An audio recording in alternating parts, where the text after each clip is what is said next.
On today's show, I'm going to talk about 2 sequels and 2 prequels. Mike's going to show us Pat's 10 favorite covers in the pick 3. And the Joker says, if you thought McFarlane's Jokerized figures were funny, wait till you get a load of my price tag.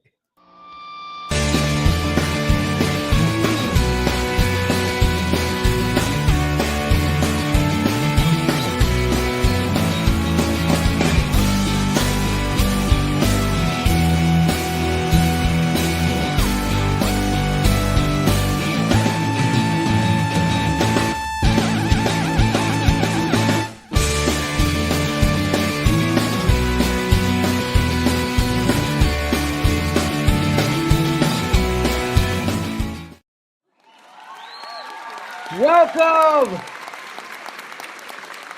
to your favorite live streaming whatnotting podcast, Comics and Collectibles in the Crawl Space by Xcellar Comics.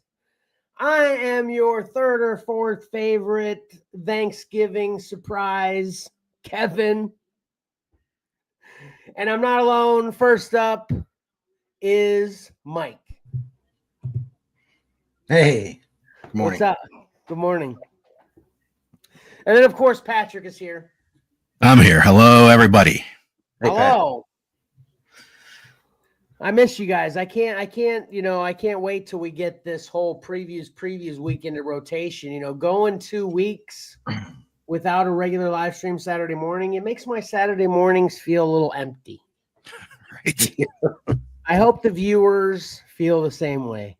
It's kind of like, when you went from being a kid to growing up to where Saturday morning cartoons and cereal, and that's why we ultimately, I think, decided to do Saturday morning to give it that same feel. And it worked for me. Totally worked for me. I was totally excited for Saturday mornings. And then on the weeks we don't do it, I'm like, guess I'll sleep in today. I guess that's what it is. So, hey. So anyway, we got a completely normal, regular show going on today. Nothing special, just some awesome, epic regularness. Right, Mike? Yeah. Nothing to throw us off. All right, cool. That's exactly right. Yeah. I like it. I like the way that you put that. It gives me hope. So we'll test that theory right out of the gate. Here we go.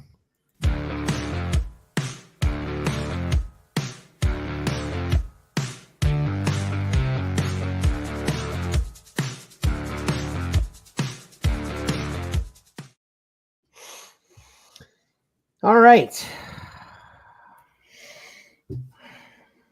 I watched a lot of stuff. Well, you've had 2 weeks. Right. That's another thing. The 2 weeks and gives you time to watch a ton of stuff. That's true. That's true. Although I don't accomplish that every week, but I managed. I and a lot of the stuff I'm getting into isn't appropriate for the show either, as far as wouldn't really fit. But I got plenty watched this week for what is appropriate for the show, and I'm going to start with this one. Transformers 1. This is a new animated Transformers that was in theaters for a bit, and now it just dropped on Paramount Plus is where I watched it. I think it just dropped last week. Are either one of you familiar with this? I mean, maybe I saw a trailer somewhere, forgot about it. I don't know. Pat, where are you on this? Yeah, this is something I'm kind of interested in watching because I was never, I was not into the Michael Bay Transformers movies. Right. This one seemed a little more, what I know of the Transformers, so I was kind of interested in catching this one. Okay. So interesting you say that, first of all, because Michael Bay did this too. Obviously, we still get your point as to how it's different than the live action Michael Bay. It's And mainly the look. I didn't like the look of the Transformers. That was my big problem with it. Oh, okay. Yeah, they definitely look more of the comic book old cartoon Transformers in this. That's for sure. Do you know what the story of this is, Pat? No, I think I know some things about like Megatron and Optimus are friends. I think it's like a origin thing. Yeah, exactly. I went into this completely cold, not knowing anything. I just decided, you know what, new Transformers out. I like Transformers, even though I'm not a big Transformer. I'm not extremely informed about a lot of Transformer stuff aside from the Michael Bay movies because I love those. Except for the last one. But anyway, and then I saw the actors and actresses in this one too. Did you see that across the top there, Mike? Look, that Chris Hemsworth, Scarlett Johansson, Lawrence Fishburne, and then I'm sure those other people on there are recognizable too, but I don't know them. I'm sure I'd probably know them if I saw them. But Keegan Michael Key. Yeah, he's Key and Peele. Oh, that's Key and Peele. Okay, gotcha. Okay, oh, it's one of them. It's Key. Right? No, yeah, I know. Yeah, right. John Hamm, was he in? What was that? Mad Men. Mad Men. Thank you. Yeah. So there you go. Yeah, they're all character in Mad Men. Yeah, Don Draper. Okay, gotcha. Okay, and then Steve Buscemi's in this too. I definitely recognized his voice right away. He didn't get any major credit there on the top there, I guess. But anyway, yeah, you started it off there, Pat. With this is an origin story, and you're completely accurate that, yeah, Optimus Prime and Megatron are buddies. They're like best of friends, but they're kind of mean to each other friends, where, they got lots of love for each other and they help each other out, but they're always ribbing each other and, arguing and stuff like that because they're both kind of low level minor type Transformers. So that's kind of how this plays out is we've got minor Transformer, meaning miners. They're mining. What's the blue Energon. stuff? Yeah, they're mining Energon on Cybertron. It's the other thing. Every time I try to track with all this, is Tron. So anyway, they're miners of Energon on Cybertron, and there are Transformers that can transform, but if you don't have a cog, you cannot transform.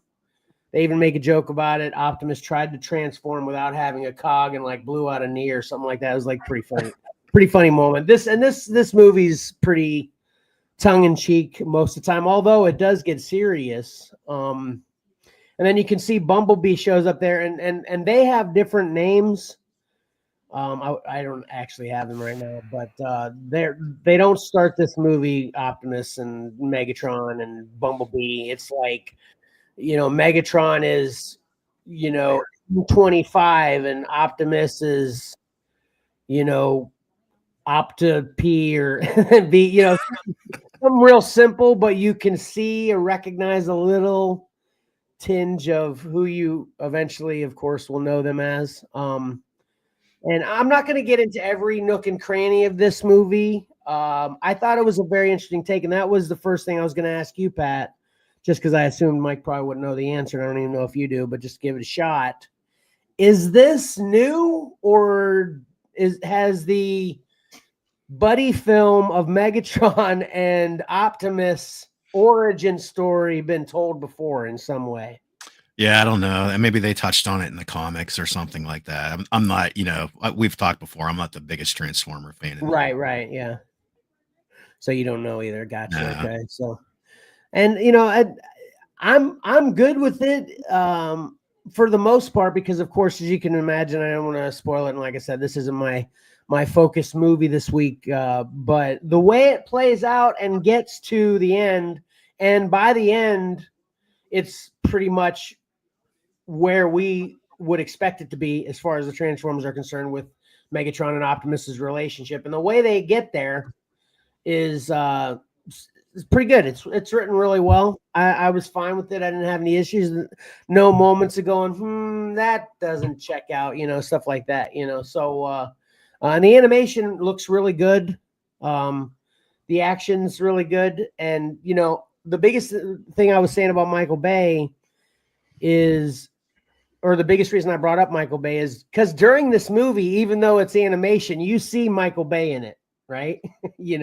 With the old, as soon as some big fast action hits getting ready to happen, he slows it down and then it does some crazy thing. You know how he does that. Yeah. And that happens in this. So I was like, man, this still kind of puts you in the mind of the live action. And sure enough, when I was watching the credits, Michael Bay is one of the producers, and then he didn't direct it though. And then also Steven Spielberg produced on this as well. So, and then lastly, also there's I mentioned Steve Buscemi in this. He's actually, I think he was Starscream. So like all the baddie, what are the bad guys called again?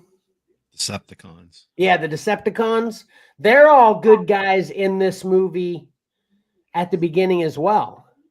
So that all plays out too. There's a completely separate alien enemy force that they're all kind of against at the beginning of this. And then by the end, that alien force is nada. And now they're just against each other for reasons, So definitely, I definitely recommend checking out Transformers 1 for Transformers fans and animation fans. And I think it's a decent movie, regardless of really if you're a fan of either one of those anyway.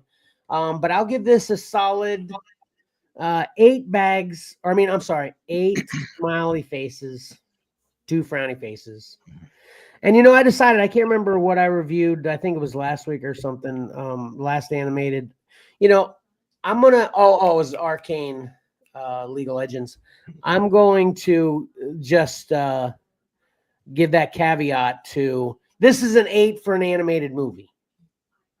You know what I'm saying? So, it's kind of different than live action. In my opinion, some people may disagree, think the animation is just as quality as live action. But I do think live action is a little bit tougher. So, well, not work-wise, but as far as pulling off quality-wise. Is that fair? Do you guys tracking with that at all? I personally don't agree, but I know a lot of people do agree with you, Kevin. Okay. All right, that's a whole nother show. So anyway, you check out Transformers 1 on Paramount Plus. I guess because most of the population enjoys movies, but it's a smaller portion of the population enjoys animated movies.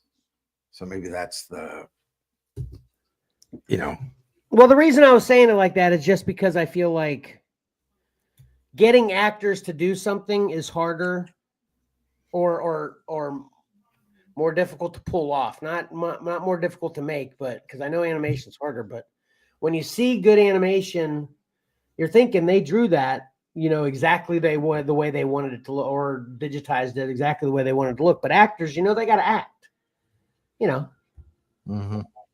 Okay. All right. So anyway, then I also got into watching season 2 of Silo. Dropped on Apple TV Plus. I guess it must be 3 weeks now because I do believe I watched episode 1, 2, and 3.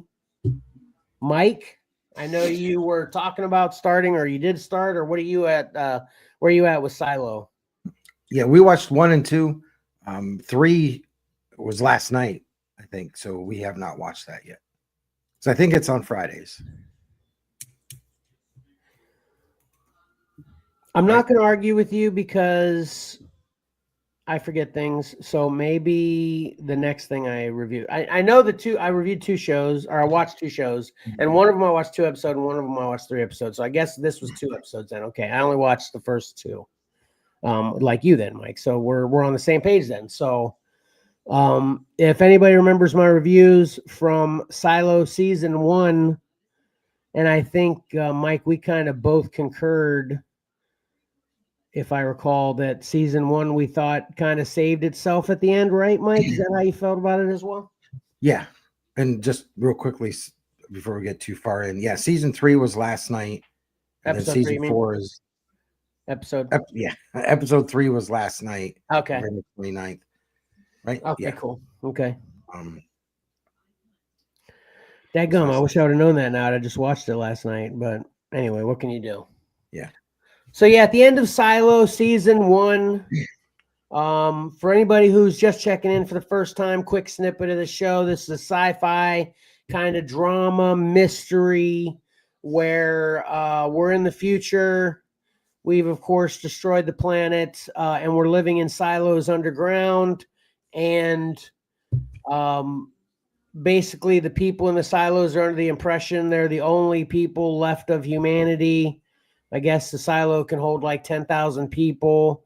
And there's this kind of, it's a little convoluted, but whatever, it's enjoyable scenario where people, for whatever reason, can say they want to go out to the outside of the silo. I guess, one of the reasons you could think is because they don't believe that it's uninhabitable out there anymore. And I guess the powers that be in the silos humor that. Like, fine, you say you want to go out, you're going out. And then, of course, everyone goes out and dies. And this is a whole visual spectacle, pseudo entertainment for the silo when it happens. And at the end of Silo season 1, the young lady on the cover of this Silo poster, her name is Juliet. And she goes out and does not die. And that's what starts season 2. And basically what it seems to me, season 2's focus is a rebellion, which they talked about in season 1. And Mike, you can't even chime in too much on this. I was dealing with the same thing with Jesse while we were watching, because you guys have read the books. Mm-hmm. So you know what the deal is. And I know nothing. So basically there's a rebellion. I guess they tell us 100 and some years ago prior to season 1, and that rebellion being squashed is actually celebrated. What do they call that day, Mike? Do you remember? I don't recall what it was. Okay. Well, they have a day a year they celebrate the rebellion being squashed.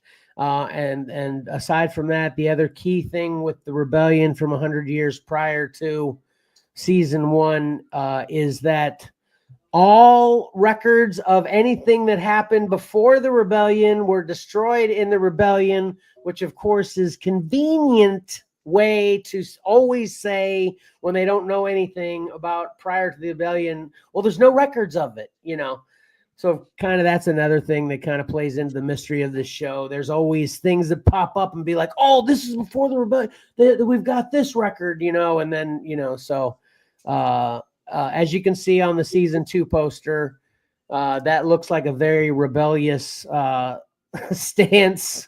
Yeah. And emotions out of the other character at the bottom of the poster.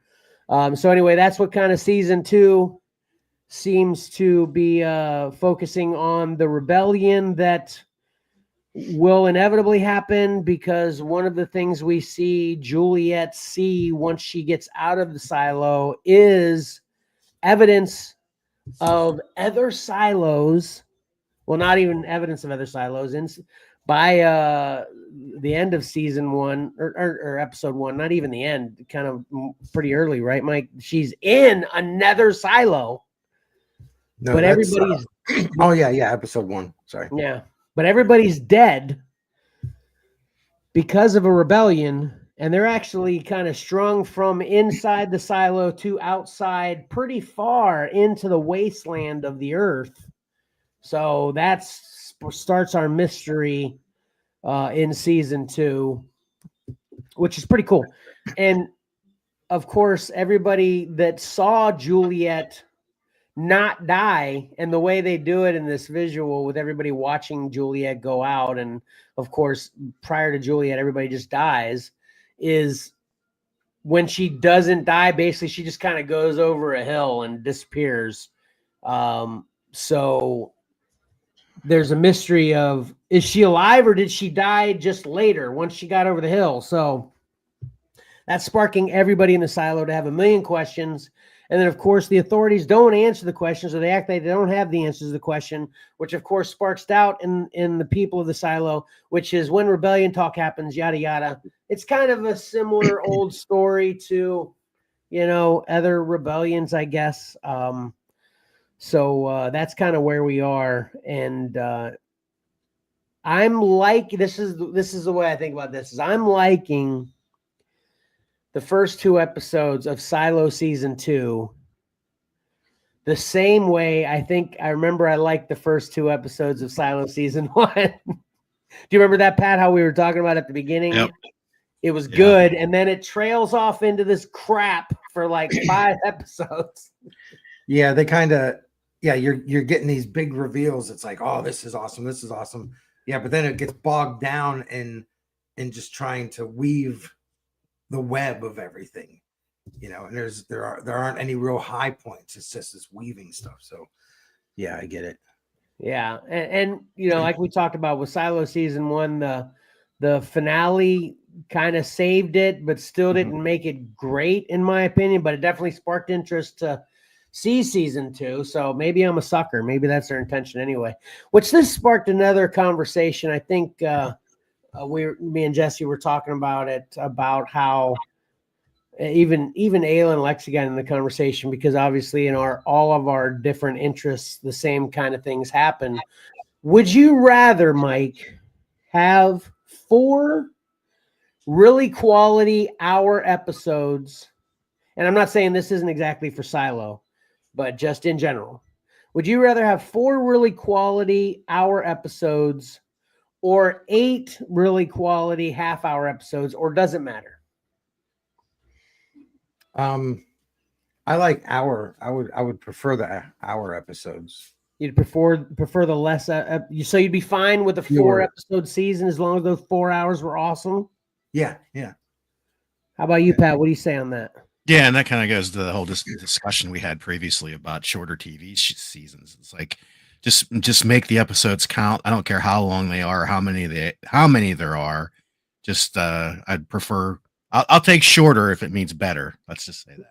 Yeah, that's exactly where I am. That's pretty where I am. That's pretty much spot on what I said to everybody. I was like, it doesn't matter to me at all. If you can give me quality in longer snippets and shorter snippets and more episodes, less episodes, whatever, just make it good. And I feel like that's the dangerous game that, a lot of streaming services play with shows. They have this intent of how long they want a season to be, or whatever, how many episodes they need, or how many minutes of viewing time they need, or whatever. Just make something good and use however much you need to, get it done and get it done well. Which that reminds me of a heated debate. And I don't know where you are with this one on Mike as well, because obviously our wives are both into Harry Potter a lot. But, the Harry Potter's going to have, they're making a season for every book, remaking Harry Potter on HBO or Max, whatever. Did you know that, Mike?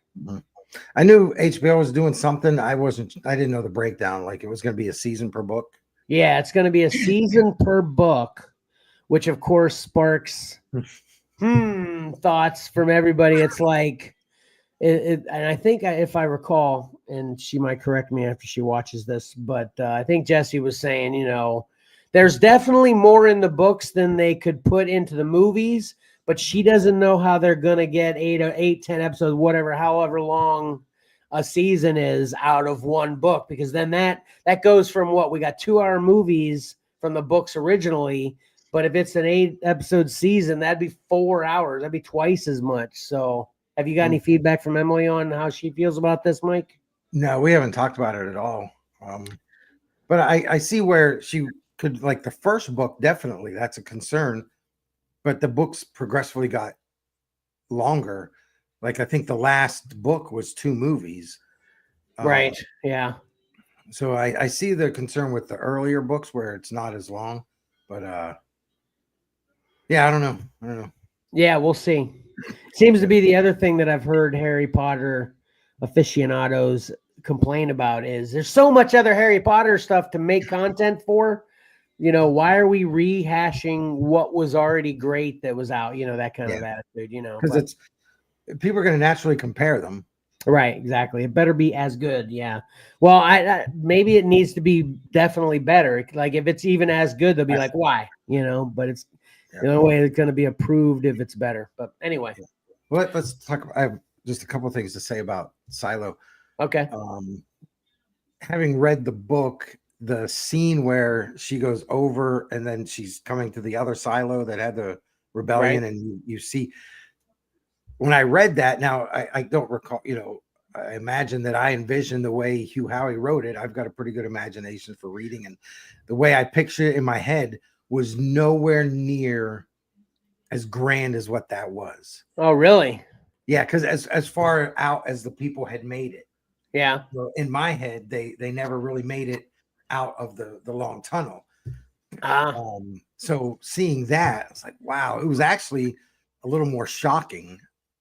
Which was good, So I really like the way they did that, and I think, we've all created things. We've all, especially with the show, and when you do something, if you go back to it, even a week later, you change it. You have no control over doing it. You're just like, you know what, I can do this better. And I think that's what we're going to run into with this, since Hugh Howey is involved in this. He wrote the stories. And of course, it's not going to translate perfectly to the screen. So they always have to make these changes. Right. And I think he's even finding ways to say, oh, I can tell the story better if we just change this or if we had that. So I always have an easier time with changes when the author or the creator is involved. I can accept it more. It's not somebody saying, oh, I could have done this better than Hugh Howey. Yeah. It's Hugh saying, you know what, I could have done this better. So Right. Yeah, that's good. Yeah. Yep. So, and there are changes, and some of them, I don't know if it's actually something that's changed or something that I've forgotten, even though I read the book twice.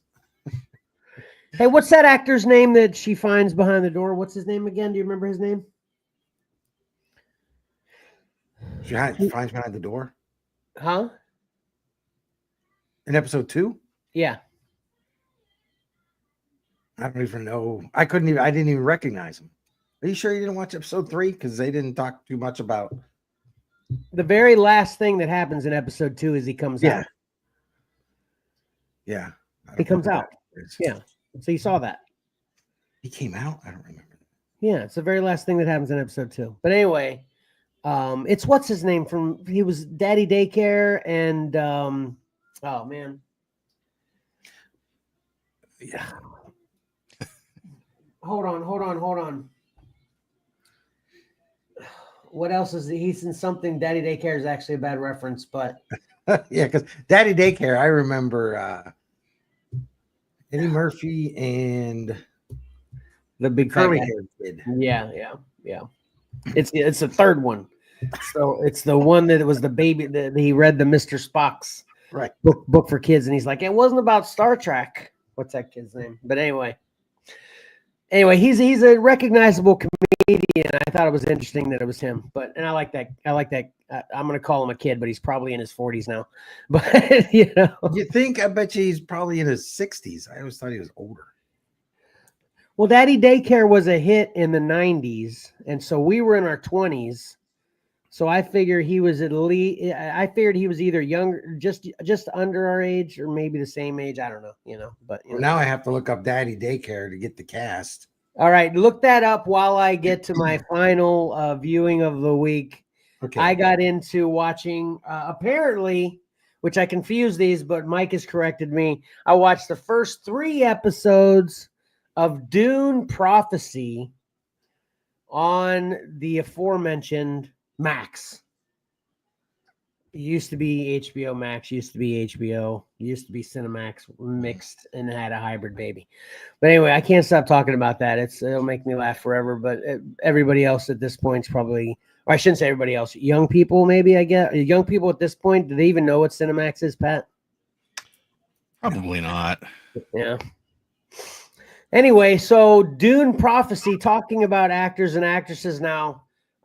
This lady that is the main character on the this poster here in the middle there.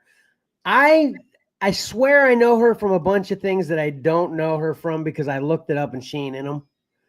But she looks so familiar to me, so I think she must just look like someone to me. Are you guys feeling that with her? Do you know her, Pat? Yeah, Emily Watson, is that who it is? Looks like her. I haven't seen her in a while. Oh, thank you, Karen. Okay, sorry, Pat. Hold that thought. I gotta go back because I failed to do the one thing that everyone is always here for.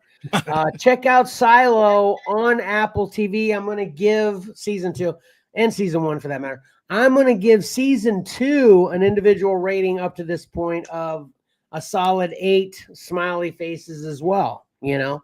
Mhm. But I'm holding my breath, or am I not holding my breath? How's that work, Mike? Do you remember how's that work? Am I holding my breath, or am I not holding my breath that it's going to get better or worse?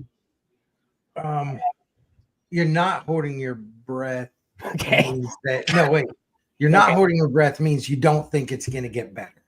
Okay, so I'm not holding my breath that it's going to be able to maintain this quality. But I always hope to be wrong when I'm thinking negative things, right, Pat? That's the way to live, right? That's right. Yep. All right, so then back to Dune Prophecy. Would you want those actors? Yeah, I want to know the actor that was in Steve Zahn. Steve Zahn.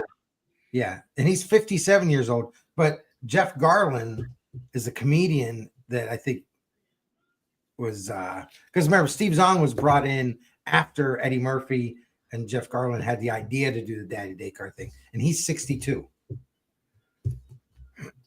Hold on. Who's the guy in Silos episode 2? I don't know. That's the thing. I just remember seeing his face through the window, and he said something about you just used your supercomputer. Why didn't you look that part up? Because I know these two. They're the three main characters in Daddy Daycare. There are so many people in. Oh, okay. Oh, I got you. Okay, who's the big fat guy? Which one's he? Jeffrey Garlin. Okay, and so then the third guy is Steve Zahn, right? That's right. Okay. Yeah. And what else is Steve Zahn in, Pat? Oh man, I love Saving Silverman. I love him in that. Yeah, exactly. Saving Silverman. That's the big one. Yes, thank you. That's exactly the one I was thinking about. He's in that one where they're parkour, or not parkour, but LARPers too. Yeah, that was so good. Yeah, that guy's great. You said that guy's 57? Yeah, he's 57. Yeah, that was the one that I was figuring was younger than us. But yeah, he's even older than us, which I always am surprised by that. Do you guys experience that when you see old actors and actresses? You're like, man, I thought they were younger than me, you know? Oh, see, yeah, Reality Bites. Yeah, Reality Bites, exactly. Yep. Suburbia, That Thing You Do. That's probably his biggest movie right there. I forgot he was in that. Yeah. Yeah. The one that probably sticks in my head is well, obviously Daddy Daycare too, but Saving Silverman. Daddy Daycare is just one of those movies that it was constantly on in my house. So I've seen that like 150 times. So you know how that goes. You know, every time anybody that's in that is anywhere else, I'm like, oh, Daddy Daycare. But anyway. Let me look. Let me make sure. Okay, television. Let me see. Oh no, it's Silo. Yeah. I told you. I know you did. I'm just confirming. Okay, thank you. I appreciate that. Well, dang, I didn't know that because that's making me wonder. Did I actually see all the way to the end? I swear I did, but I don't remember him opening the door. I thought he was in the window saying, "If you try to get in here, I'll kill you," and then it ended. I'm actually, as I think about it more as we're talking, I'm thinking. You didn't see the end because it doesn't actually end with him coming out, because then there's a whole scene where he's afraid to go deeper in, and she keeps having to coax him deeper into the silo because she needs his help to go do something. Yeah. Yeah, we didn't. There's actually more. Something interrupted us watching it because none of that happened. Yeah, you got to finish it. Yeah. Mm-hmm.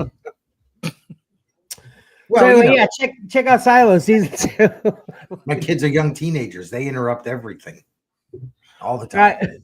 All right. While I Yeah, having a couple around the same age is even rougher. That was my experience. Obviously, Tyler was older, so he had his help. Ayla was a baby, but Max and Lexi were the same age, around the same age that, it was, like you said, they tag team you with all the things those preteens do. Yeah, but anyway.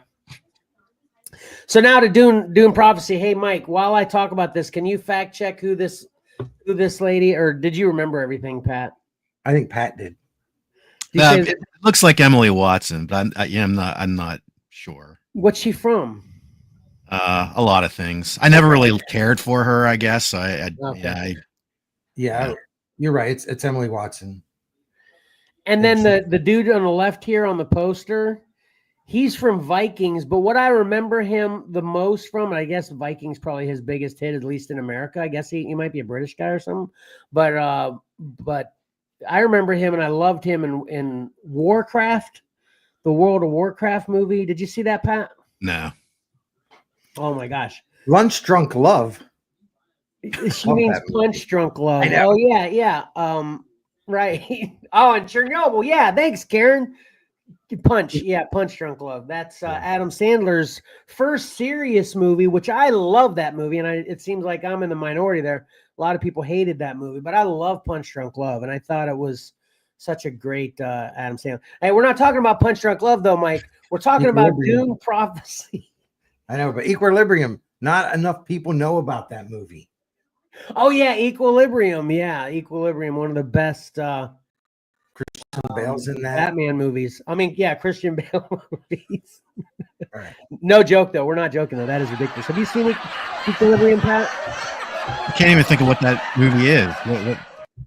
Oh, it's so good. It's basically karate. It's like a kung fu theater back in the day, right? Sure, Friday night, right?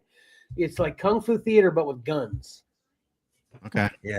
It's nuts. It's awesome. This is before anyone knew who Christian Bale was.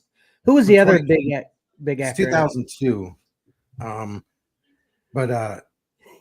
it's set in the future, and where you're not allowed to, like Big Brother's watching all this stuff. You're not allowed to say certain things. Well, they give you an emotion pill you have to take to not have emotions. Yeah. Ty Diggs is the other main character. Ty Diggs. Yeah, that was the other big one. Yeah. Yeah. And Christian Bale's an enforcer of you taking the medicine to not have emotions, but then guess what happens, Pat? He stops taking the medicine. Yeah. So he has the biggest emotions of all. Exactly right. There's actually a comic book adaptation. Is it comic book adaptation or is it comic book adaptation? What say you, Mike? Well, as I was saying it, I was starting to question not my enunciation of it, but whether it adapted the story or it's just in the world of it. So adaptation, I think. But isn't adaptation a work? I mean, a work. Jeez, oh man. Isn't adaptation a word?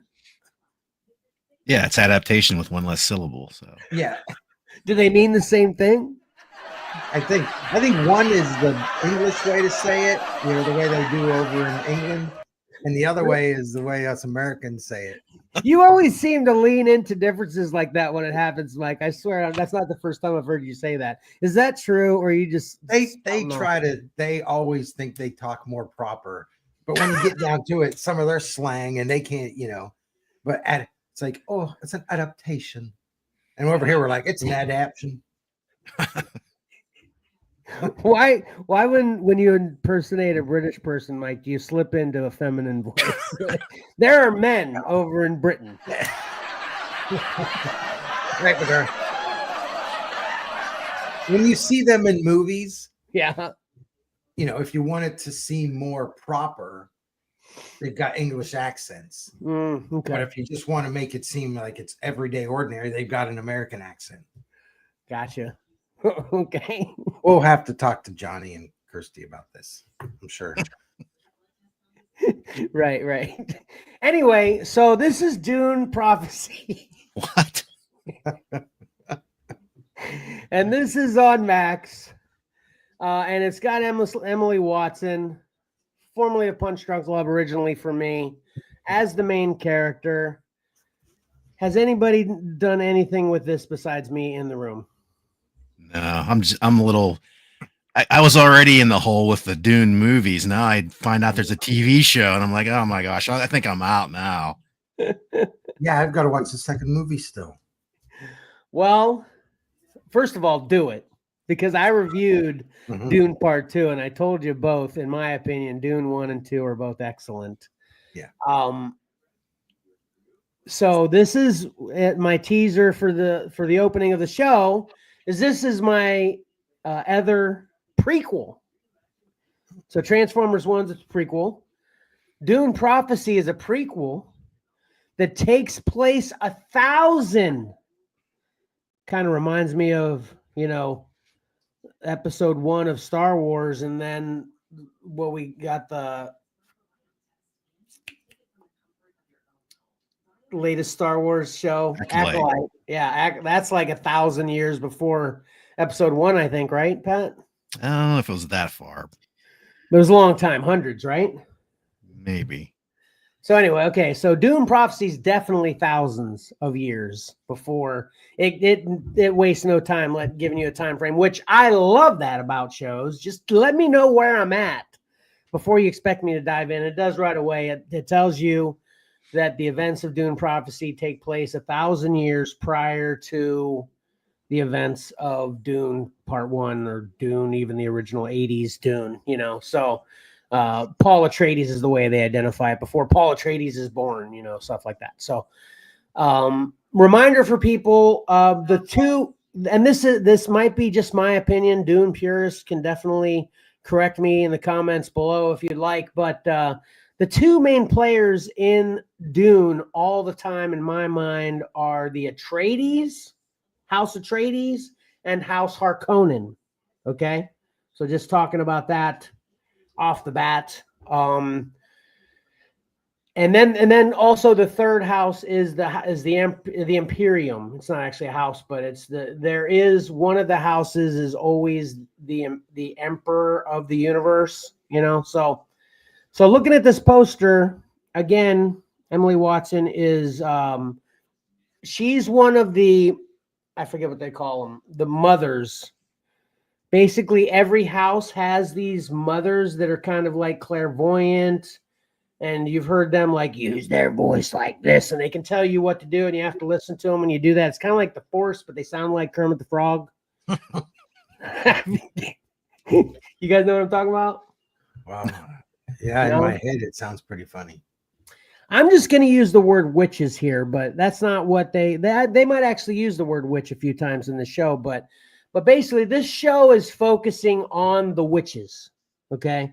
So every house has one of these witches with them, and basically they're advisors because they can tell if people are lying, and they can even to an extent kind of predict the future. And like I said, they have a little bit of powers and stuff like that. So they're pretty bad, and every house has one of them. This show shows us where they all came from. There's basically an entire planet of these ladies, and they spend time. It's like an academy, they spend time training them up, and then a house from another planet will request one of them to be their aide, and then they go and they're with the king or the leader of that planet, and that's what the focus. Yeah, Oracle. Oracle's a good word for him too, Karen. So this show is totally focused on them. Like I said, apparently Mike corrected me. I've seen the first 3 episodes of this, and basically the first episode takes place. This is the way I'm going to describe it. You'll understand what I mean when I say it. Takes place 1,034 years prior to Paul Atreides in Dune 1. And then when we get to episode 2, we're at 1,000 years. So basically we do jump ahead in time fairly quickly right after the first episode, because basically what's happening here is, of course, with these ladies with all this power, no one can settle to just be powerful and in the backdrop. Right, Pat? That's right. You got power. You want to be, in charge, right? So they decide they're going to raise a child that they're going to create to become the emperor of the galaxy. So then they can be completely in charge of everyone. You know, they're not playing second fiddle anymore, you know. Then they got Viking guy here. Oh, and like I started to say, I think I got interrupted when I was in the middle of it, but I want to say it because I feel like it needs to be said all the time. I know Viking guy from Warcraft, the World of Warcraft movie, which is an excellent movie, which I've seen 50 times because it is a great background movie. But ironically enough, every time I put it on as a background movie, I stop doing what I'm doing. I start watching it because it's so awesome. So check out Warcraft. I'm giving that solid 9.75 smiley face smiley faces. Little bonus review there for you. So anyway, this dude's in here and he was great in Warcraft. I liked him a lot. So I like his character. You know, you do that. You associate, you know, so, and he reminds me a lot of the character from Warcraft in this as well. And basically he's a player in this because if you aren't familiar with the Dune universe, besides for the witch ladies and Harkonnen and Atreides, the big deal with Dune is the spice. There's one planet Arrakis, that's essentially the biggest planet in the universe, and it's heavy spice production, and spice means money and power in the Dune universe. So that's what's actually happening in the new Dunes is the House Atreides takes over Arrakis.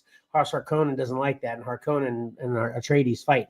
But anyway, in this is still a big thing where the spice is the focal point, and Viking guy, Warcraft guy, he actually, you know, the big worms too, right, Mike? Mm-hmm.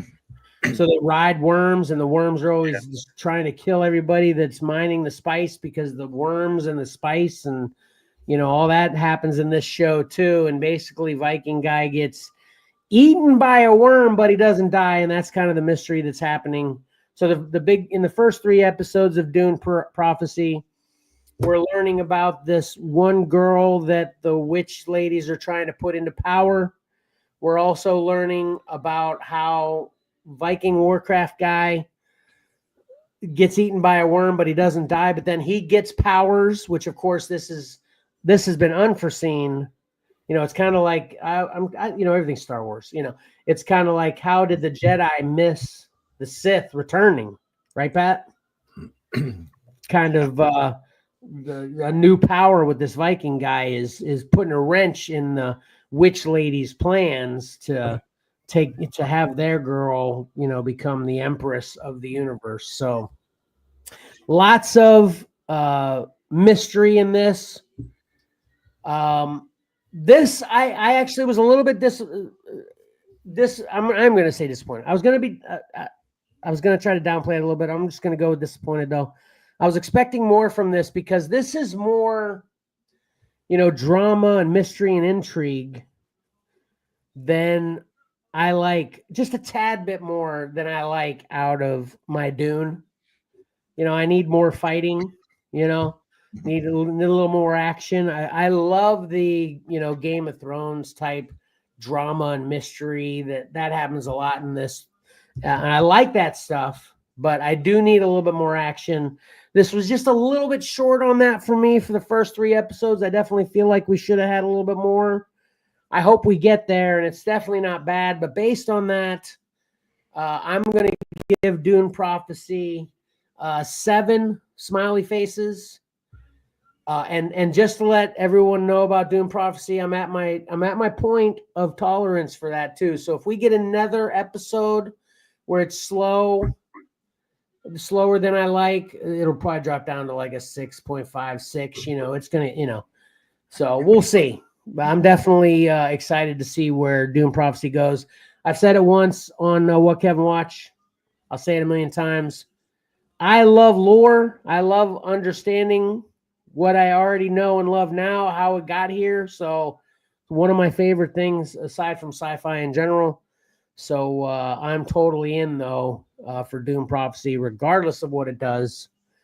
So check it out. Like I said, 3 episodes on Max now, 7 smiley faces. But you're not holding your breath. No, I am actually. Wait. So am I holding? So I'm not holding my breath on Silo. I'm holding my breath on this one, right? There you go. Okay. All right, but that's all I watched.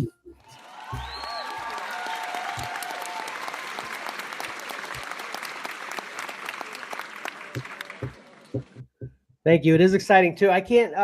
Speaking of seasons too, that was another conversation that came up, especially since Lexi and Ayla were chiming in, because we talked about having too much content and stuff like that, and making too much when they don't need it, blah blah blah, whatever. And I'm like, you know what? Back in the day, what we have 27, 26 episodes in a season, right?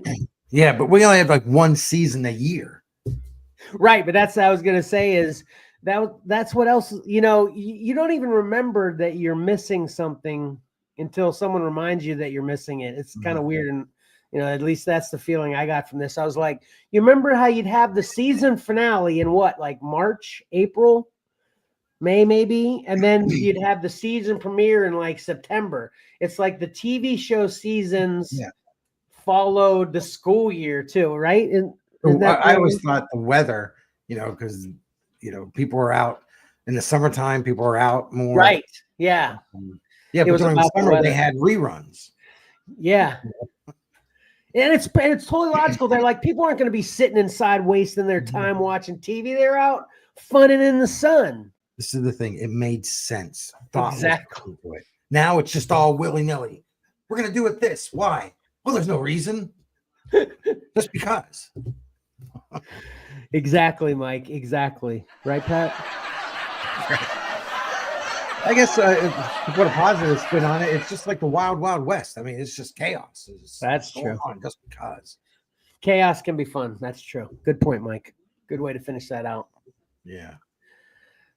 All right, Mike, are you ready to show us Pat's 10 favorite covers? Yep. Let's see.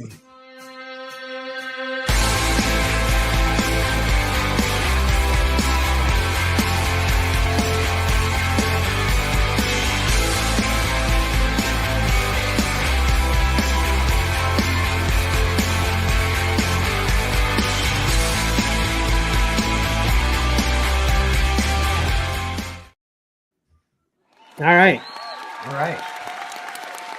So, very grateful to Pat for picking up the baton when I dropped it here this week. We have 10 covers chosen by Pat from a list of, I don't know how many. Here do I. And forgot to look it up. These are all hitting the shelf December 4th. Can you believe it? December already. That's crazy. Yep. All right, we'll start off. All New Venom #1, Adam Kubert. Archie Christmas Special #1, Nuno Pereira. And this is a Stadium Comics exclusive. Interesting. Yeah, I love that. I saw it, like, I have to own that. So I looked into it, and that Archie Comics Special, there's like an A cover and then a ton of really awesome store exclusives. So and then Batman 155, Tony Harris. Cruel Universe 5, Greg Smallwood. Batman Smells, Robin Laid an Egg #1, Riley Rosmo. I Hate Fairland 18, Scotty Young, that's his 1 in 10. And Marcus was all about that until I said, you can't read that book. And then I didn't write the whole thing down. Oddly Particular Life. Is it of Christopher Chaos? Yeah. 14, Nick Robles. I don't know. Poison Ivy 28, Jenny Frison. Thundercats Apex #1, Megan Hectrick. And Wolverine 4, Ryan Meinerding. There you have it. All right, I got things to say.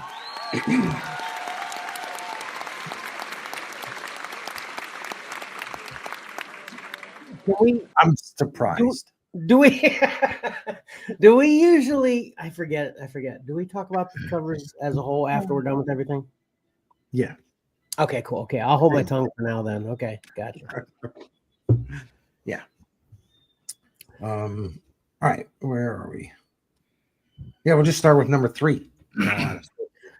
That's a good idea. Yeah. Oh, So wait, yeah. did we even talk about why this joke is being made that these are Pat's 10 favorite? Is there a joke to that? I said Pat picked them. Well, I shouldn't have said joke. The explanation. It isn't funny, but yeah, the explanation. Yeah. Yeah, I said I dropped the baton and he picked it up. Yeah, yesterday he sent me a text. Hey, are you doing this? I wasn't anywhere near working on it. I forgot about it. Right. Okay. I didn't even realize that it was actually Friday and we were doing a show in like 12 hours from when he reached out to me. Yeah, holidays will do that to you, right? Yeah. Good job catching all that, Pat. You saved us. Thanks. It was because I was bored. We weren't really doing much. I was bored. And immediately as I started doing this, guess what? I had tons of things I had to do. Oh, really? Yeah, that's the way it worked. It worked out, though. Okay. Yeah. All right, Mike, now we're ready for number 3. Sorry. All right. Coming in 3rd place, we have Poison Ivy 28, Jenny Frison. All right, do I have to hold my tongue now that we've revealed this one, though? No, you can talk about this one, I guess. Okay, Yeah. cool.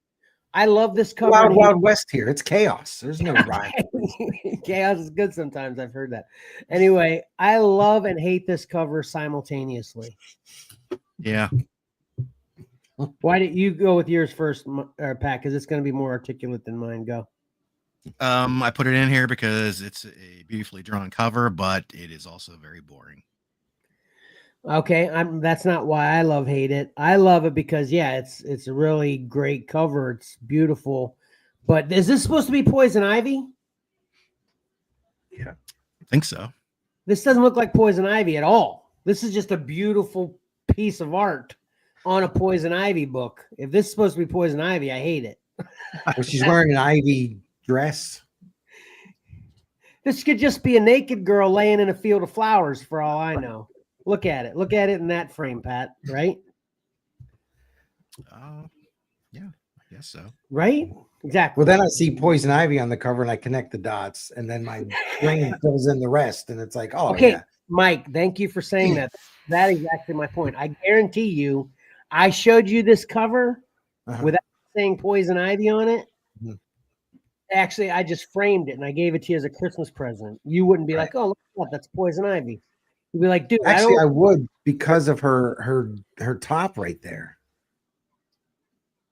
Yeah, she looks exactly like Miley Cyrus. Karen, good job. Karen says look like Miley Cyrus. I 100% agree. That looks like a young Miley Cyrus. Wait, why would you say young Miley Cyrus? Isn't it Miley Cyrus still young? I mean, she's young, right? She's probably in her late 20s. I don't know. I don't pay attention. And Miley Cyrus, I mean, she's not that attractive to me. Poison Ivy, beautiful hair. What? Miley Cyrus. You said she's not that attractive. Is she attractive though? The way her face looks is annoying to me. And it might be because she's always doing something that I'm just weird like, really? With her face. Yeah. Okay. Gotcha. So but yeah, anyway, it's besides the point. I would automatically think this was Poison Ivy because of her outfit underneath the flowers there. Okay, but if it didn't say here's all I'm saying is if it didn't say Poison Ivy or have that barcode on, it was just a picture. Couldn't you see this being a girl just laying underneath flowers? It doesn't exactly look like an outfit. Well, she's wearing a green glove and she has those sleeves. So as a comic book fan, I would automatically go, oh, is that Poison Ivy? Man, I wish we could go. Hey, forevermore, whenever you know how that question always comes back, if you could go back in time, what would you do? If I could go back in time, I'd get a copy of this without anything on it and show it to you and have you do that because I'm doubting it all day long. I'm doubting that, Mike. But we have to go back even further though, because we all know that Jenny Frison's doing these covers for Poison Ivy for months now. Oh, true. Okay. All right, Mike. Sorry. Continue. Yeah, I think if the colors weren't muted and her hair it was actually her proper color and all that, it might help out a little bit more. But but it is a beautiful cover. That's the big thing. It is a beautiful cover. That's for sure. Yeah.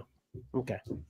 I think what's happening to Jenny's covers is the same thing that kind of happened to Artgerm's covers. They're fantastic by themselves, but we've seen so many that Right. it's it's same with Alex Ross. It's unfortunate that we're to the point now where it's impressive, but it doesn't impress us because we've seen it so much. Perfectly said. Exactly. That's why you need fresh stuff. Yeah, absolutely. Absolutely. Because even the good gets stale. Yep. Yeah. That's still awesome. Yeah. Yeah. All right. Right. Let's get to the second place cover. All right. Second place is Batman 155, Tony Harris. Okay. So You got something to say about this one? yeah. I know you do. Go ahead. The first thing I was going to say, the first thing I thought when I saw this cover is I wonder how Pat's going to feel about Batman on a penguin instead of a gargoyle, because it looks like he's on top of, you know what I mean? It's like, he's not exactly positioned, so I know that's not the intent of the cover, but when I first looked at it, I was like, is Batman getting a piggyback ride from the penguin? You know? He jumped off of a gargoyle. You're probably right, but you guys feeling me on that, you know? Yeah. So anyway, that's what I thought. So I'm pretty sure I still picked this one though, but that's what I thought was kind of goof about it. What do you think, Pat? Did you vote for it? I didn't vote for it. No. Mike, you didn't either? No, I didn't vote for third place or second place so far. Yeah. Same here. I voted for both. So. That's funny. All right. All right, Karen, drum roll, please. We'll get to number one. Oh, nice. Thundercats Apex, number one from Megan Hetrick. And I have to say, Patrick and I both voted for this one, though. And this is the only one I didn't vote for. Yeah. Although I like this cover. So the biggest thing that just stood out with me that made me not pick this, because it's good, but you nitpick reasons to not pick it, right? That helmet on, I'm assuming what is a Thundercat underneath there, reminds me of the Destroyer from Thor. So I was like, I've never seen a Thundercat like that. I'm not picking that cover. That's my whole logic behind it. But this is a good picture. Oh wait, no, I had one other beef too, and this is a beef I have regularly with a lot of things, is regardless of how well done the background is. Look at it. I feel the greatness of this cover is halfway down. You know what I mean? I feel like it could have been a little bit bigger and a little bit higher. You know what I'm saying? Take up more of the cover. I kind of disagree, because I think a lot of the greatness is in the skyscape there. Doesn't surprise me. There you go. In fact, there's a Thundercat in there. No, there is that too, but there's a variant without the logo, so you can see the entire sky. That looks really cool. Okay. Yeah, without the logo, that would probably annoy me even more. Wow. Okay. I'd like to see that. I'm not a fan of the Thundercats. Never watched the Thundercats show. Never did any Thundercat stuff. I want this. What's funny is, I paid no attention to any Thundercat stuff. This is a one shot. So I'm definitely going to get this. It is? Wow. Yeah. It's a 40-page one shot written by Ed Brisson. Rafael Labosco is the artist. Now, what's funny is the book that I'm going to review, like 3 pages in, is this huge double spread ad. Whoops. I lost my thing for that book. And I was like, oh, what have I done? And I would have just glanced right over this when I read the book, but I read the book this morning, and that was still fresh on my mind. And I was like, man, that looks fantastic. I'm definitely going to order that book. That axe is actually pretty cool. I'll say that. That weapon, axe, whatever it is. Yeah. Yep. So, and I think if you look at the actual book, that helmet thing or that whatever he's got on his head there is presented a little bit differently. So Probably, yeah. you may actually like it a little bit more. So, yeah. So Okay. there you go. That's number one. I think it's enough to get me to want to buy the book. Okay. Yeah, it's definitely good. I don't think it's bad. It just didn't make the cut for me. Mm-hmm. Yeah.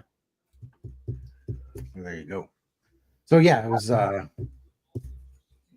great books. All right, I need a comment from Tyler as to how he feels about all new Venom. Mm-hmm. So we'll just wait. We'll just wait for that. Tyler, comment. Now, what do you guys think of all new Venom? I don't care one way or the other, but as soon as I saw that cover like weeks ago, and I automatically thought it was really cool, and I like that cover. Yeah, I Venom's not on my radar as far as wanting to read a book or any of that. So, Well, the biggest reason I didn't pick that cover is because his tongue's like way too long, proportionate to his body. Like so, his tongue thickness and length typically tends to fit his body proportions, from what I've noticed. That tongue is like way too long for this fairly normal size, seemingly normal size Venom. That's my take on that. My take on the second one is ironic because Mike was finally, I think Mike is the one out of the three of us, if I, correct me if I'm wrong, that is is over ASM 300 the most. Would we agree to that or no? well, you would think that because I've said that before. Right. But then after I looked at Pat's things, I sent him a text like, that Amazing Santa Claus, I need that book. I love that cover. Well, exactly. That's my point, is previous to this being seen, Okay. I would argue that out of the three of us, you're the one that stated you're over ASM 300 Yes. the most, right? Yeah. So, Yes. and I've been the opposite. I'm like, no, I'm good. I'm over it with this cover. So, that's so funny because I want this cover. I'm not going to get it now. It's a store exclusive. I'm not going to pay. But yeah, if this was just a regular open order, I'd be contacting the comic book store and saying, hey, I need this. That's so funny. Yeah. Which I don't hate it. Obviously I still like ASM 300 and I love Santa. But for some reason that's just like, enough already. Maybe it's because I have so many of them too. I have a lot of these. Are you over ASM 301?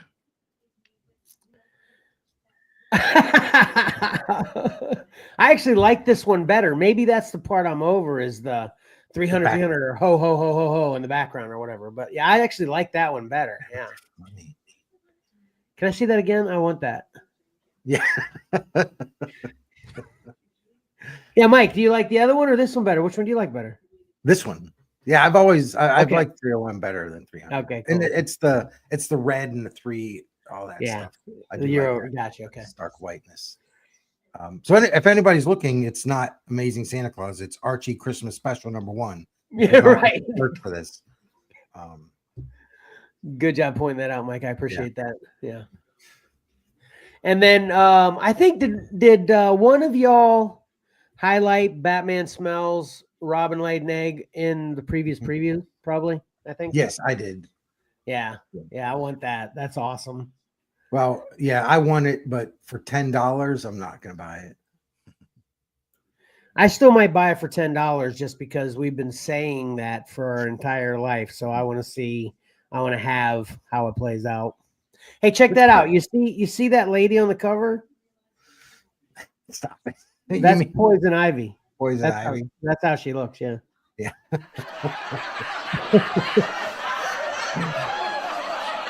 I bet you if we mute those colors down to purples, you would see the similarity. Okay. And then the Cruel Universe, that's the only one that really wasn't in the running for me, but I think everybody in my house voted for that one. Yeah, I voted for it too. You vote for it, Pat? No, I put it in there for Mike. Thanks. I guess I didn't disappoint by voting. I liked it though. Chelsea liked it. Yeah. Yeah, I don't hate it. It just wasn't definitely. It wasn't. I knew right away that one wasn't going to make it. Same thing with the Christopher Chaos and I hate Fairyland and I hate Fairyland. I hate Fairylands. I don't like I don't like the whole thing. With I hate Fairylands. Because Fairyland's fun and love and sweetness. You shouldn't hate it. You know what I mean, Pat? Yeah, I don't know anything about that book. Me neither. That's what I'm just saying. When you associate Fairyland, though, it's got fairies and happiness and sweetness and stuff. Why hate it? You feel me, Mike? Yeah, I guess. Yeah, but I read number 1. Okay. I don't even recall what happened in it. It's really over the top violent. Right. In adult language.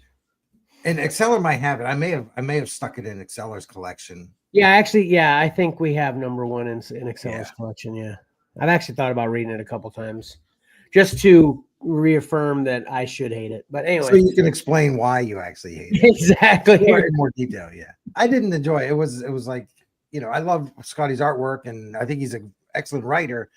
Yeah, it just didn't catch my eye. And then last, of course, but not least, and I'm disappointed didn't make the top 3, is that Wolverine cover is awesomeness. Awesome sauce. Did you guys vote for that? No. Dadgummit. I thought his boots looked silly. I can't even see his boots. I mean, I can see him, but I can't see him close enough to where I'd scrutinize any problems with him. I don't know. It just, his boots didn't look right. Marcus pointed out that he wasn't a fan of his face. His mouth. My God, it's a perfect likeness. That might as well be a still photograph. Yeah. Well, you got to find reasons not to vote for something. You don't have to do that when it's Wolverine, though, Mike. Or you know what? Marcus voted for it anyway. All right, good job, Marcus.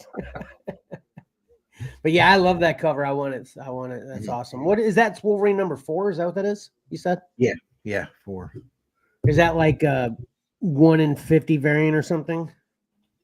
No. I think it's just an open order. Awesome. Hope I can get. I think they what's that say at the top? Is it another theme they're doing? The art of the Marvel Studios variant. Yeah, Marvel Studios variant. There you go. All right, very cool though. Yeah, great job though, Pat. And once again, thanks for saving the day. Yeah, thank you. Yeah.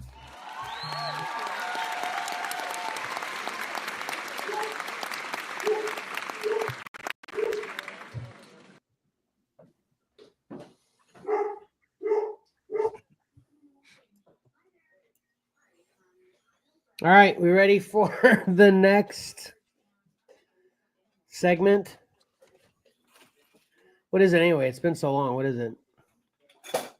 Oh, Mike, you ready? You look like I think it's things we read.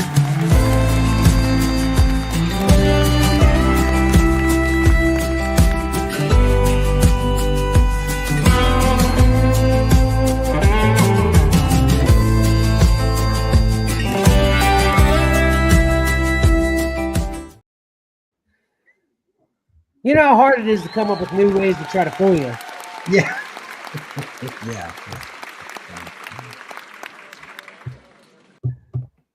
It's like trying to get it's like a quarterback trying to pull someone off sides. You gotta keep changing how you're gonna do that. Right, change the cadence and all that. Yeah, have you seen that one video of what's his name, the Browns quarterback of that crappy team, the Browns, where he's like trying to draw the Steelers offside, and he's like, he's calling cadence a few times to try and draw him off, and he's like, someone just go offside, damn. Yeah, it's pretty funny. It's pretty funny. Yeah. I was gonna do a kind of switch things up and do like a dollar bin review of this book called Anthology of Werewolves. But the amount of work that it would have taken to review this, I just didn't have the time. It's 40 pages. There's like 6 different stories in here. Can you put it up again real quick? And there's a bunch of different all kinds of information that I wanted to pass on about the stories in here. So stand by, because I will get around to reviewing this book that I bought for 50 cents. And what year do you have the year that's from at least? 1988. Oh, cool. Okay. And there were only 2 issues. What I did review, though, in case, because I know everybody forgot that King Kong, The Great War, was actually a book coming out. This is number 6 from Alex Cox. The artist is Tommaso Bianchi. Colors by James Devlin. Now, as a reminder, issue number 1 came out May 2023. Issue number 2 came out July 2023. So we only skipped a month. Issue 3 was August 2023. Not bad. And then issue 4 was November 2023. So here we are, 2 months. Issue 5 was April 2024. So we're at 4 months. And then this issue came out October 2024. So that's 5 months. That's a year and a half for 6 issues. Ridiculous. Absolutely ridiculous. So I don't know whose fault it was. Was it who put this out again? Dynamite. Yeah. Was it Dynamite? Was it the writer? Was it the artist? I don't know. Either way. Look at that artwork, though. Fantastic art. So where we are in this issue, I can't even remember to recap issue 5. But the captain of the U-184 German sub, he's the last survivor on Skull Island. In this the beginning of this issue, the other guy with him, an old timer, ended up drowning.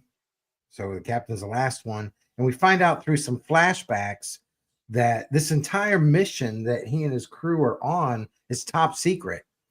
And no one knows where they are. No one knows that they're out there lost or anything.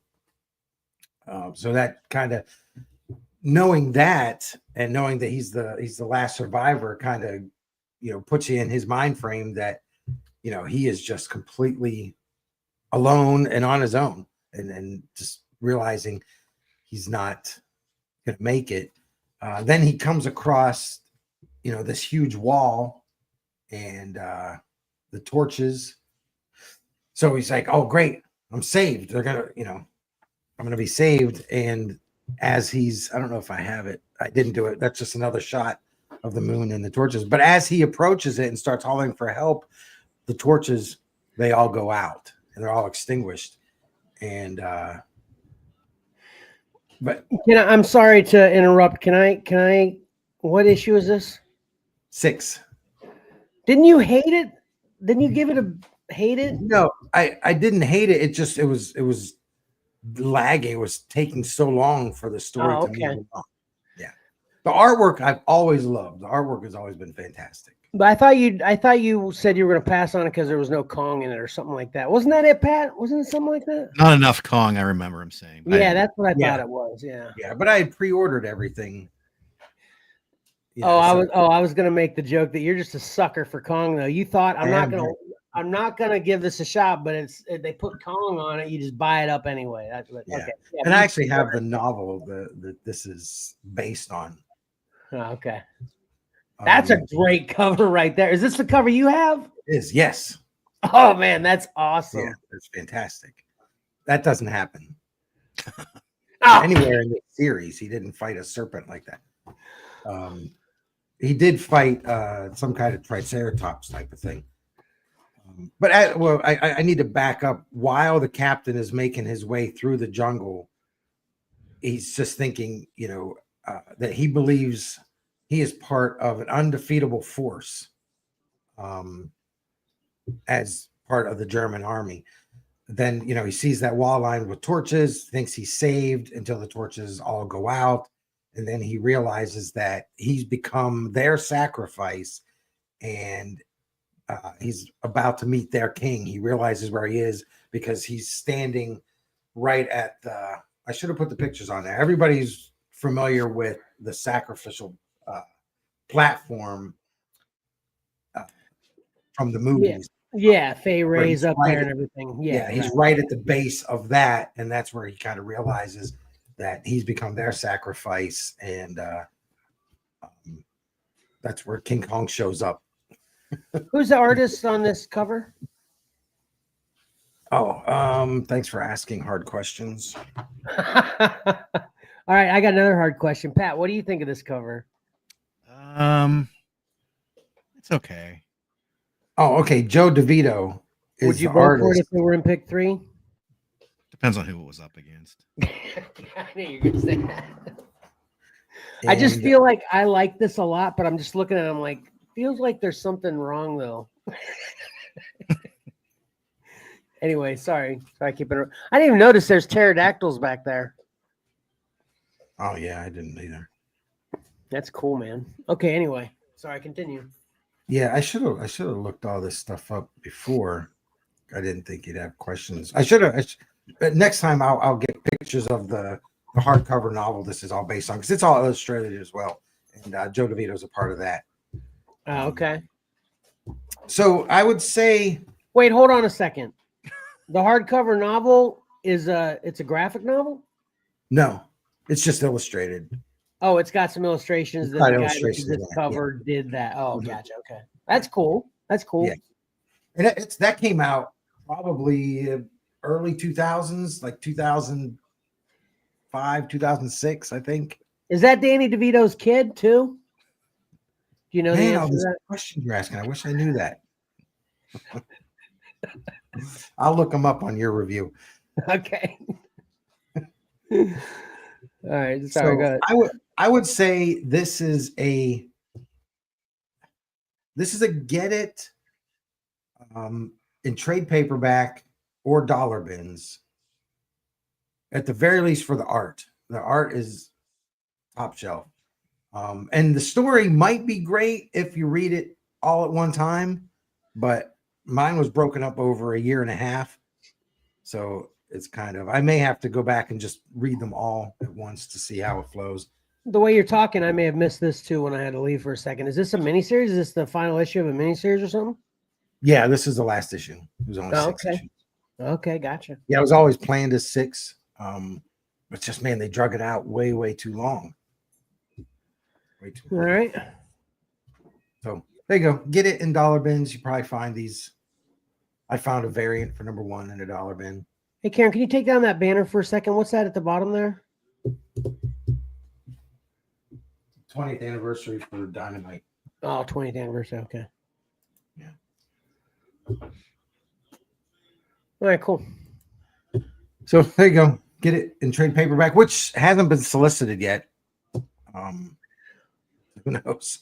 We'll count on you in the previews to let us know when that happens. I will point that out.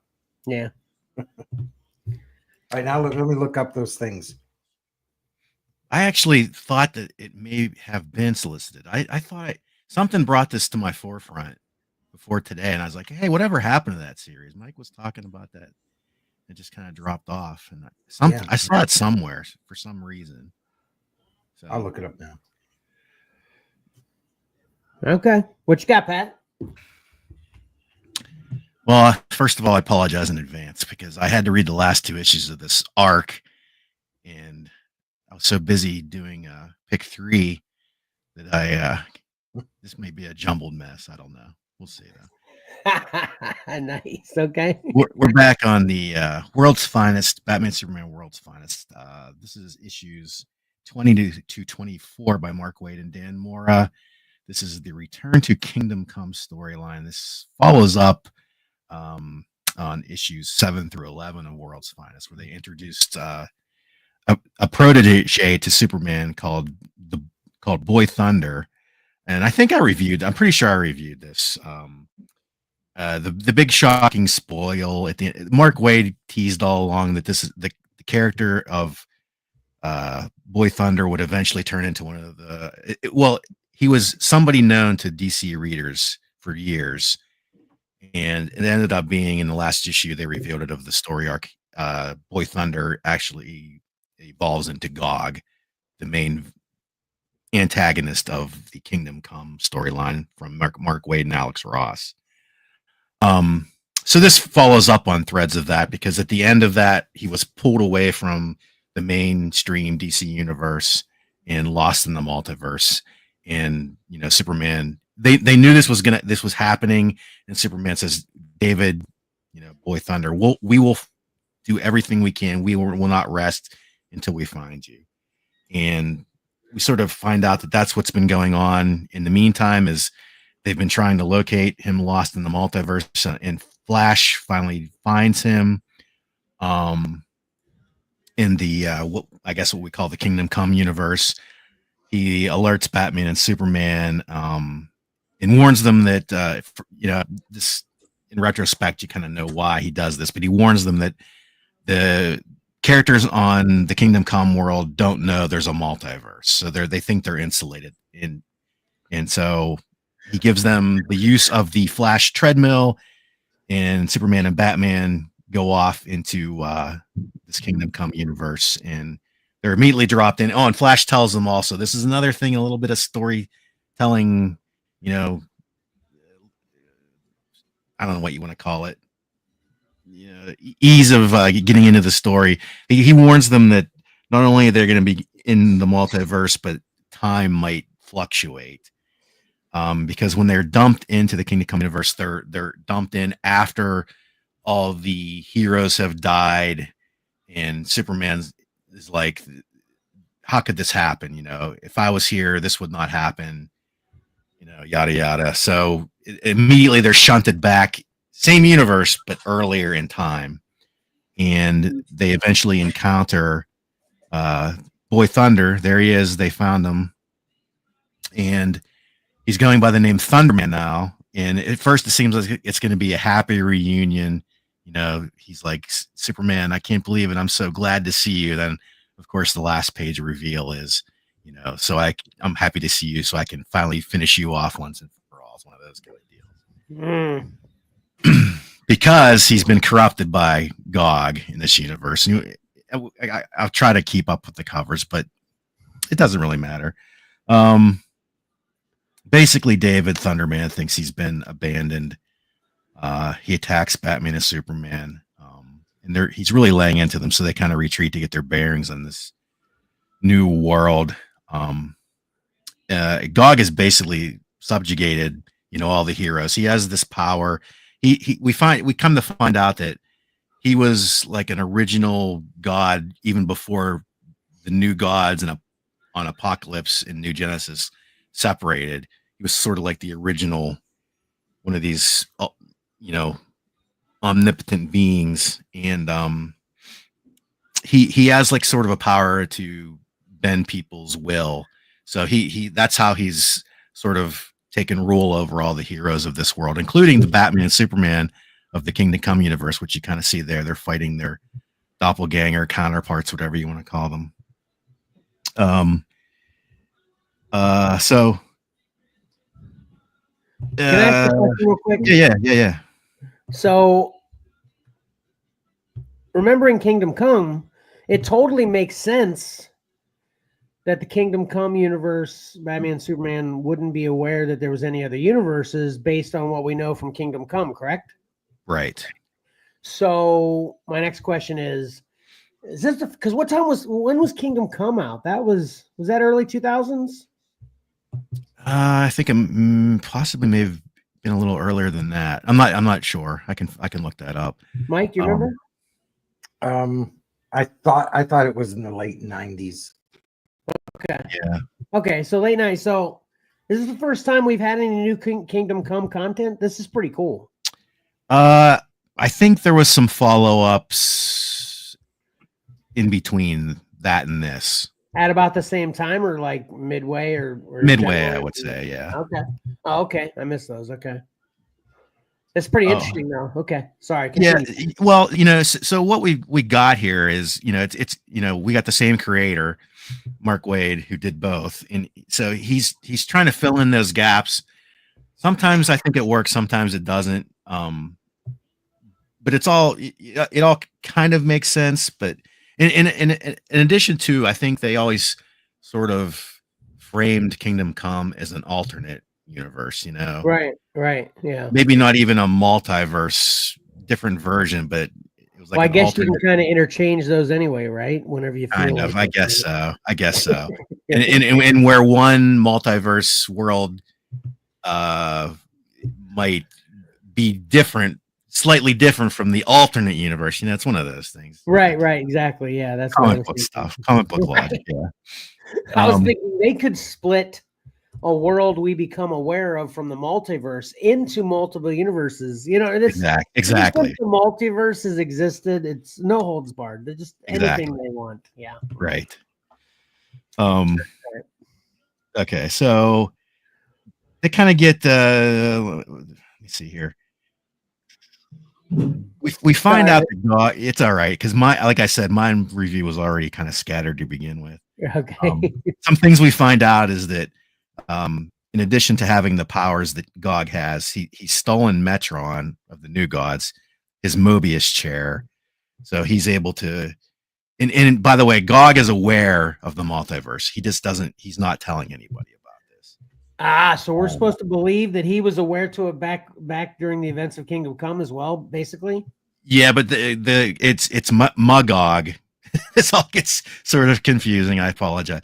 Magog was the main antagonist in Kingdom Come. He is what Boy Thunder / Thunderman turns into. Gog. That's funny you say that because I wasn't going to correct you because I always don't rely on my memory the most, but I was like, God, that doesn't sound quite right. I don't remember it that way.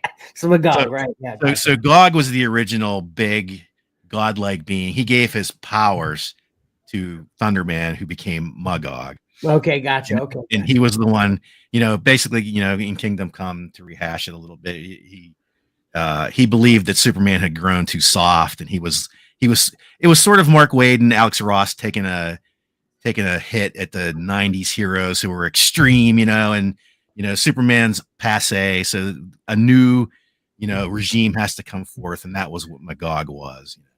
Gotcha. So, and he's what Gog is doing, he's grooming the heroes of this world. He calls them the Justice Battalion. And his end goal, he believes that everyone should have sort of this heroic, even if they die, go out heroically. You'll be rewarded in this Valhalla at the end, Valhalla, a heaven, Valhalla, whatever. But as long as you go out fighting, that's what you want to do. You want to go out, as a warrior, as a hero. So he basically sets the heroes of this world up because that's kind of what he wants. He just wants to be done, but he wants to go out fighting. So he's setting up all these heroes of this world to take on Apocalypse. Okay. On Darkseid, on Apocalypse. Okay. And that's the heroes kind of realize that they're not going to win against Darkseid and the forces of Apocalypse. But that's Gog's intention all along. Meanwhile, too, Batman, of course, being the detective he is, and after hearing Superman and Batman's explanation of things, he begins to use his, noggin and figure things out. He begins to be suspicious of what's happening here. He eventually clues his Superman in on this. Everyone, sort of joins forces, and they even get to after Gog transforms Thunderman into Magog. They even get to him, and they start trying to talk sense into him. We loved you, David. Superman, I looked out for you. I knew you could be a hero. This is not right. Something's not right here, and it's because of this fog that Gog has put them under, and things like that. But things start breaking down. They all sort of come together, but but by then it's kind of too late because they've opened a boom tube to Apocalypse, and of course out marches Darkseid. Okay. Yeah. Let me see if I can progress here a little bit, maybe. Yeah. So basically, Darkseid, Gog sends all the heroes against Darkseid, and they're falling left and right. They can't hold up under Darkseid's terror. He's putting them down one by one.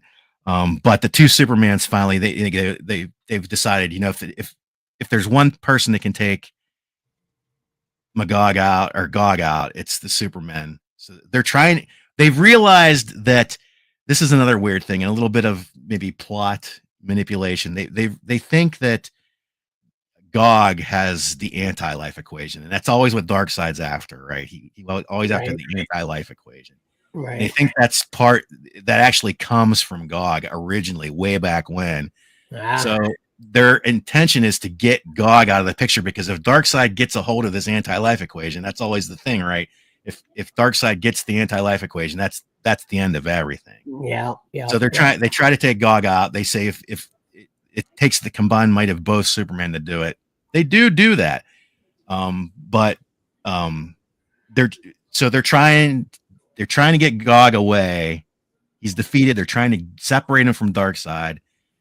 But it becomes evident that this is not going to work. At least it becomes evident to Magog that this is futile. I have to do something. So he makes the rash decision and he kills Gog. Okay. So he thinks he's the hero. He saved the day.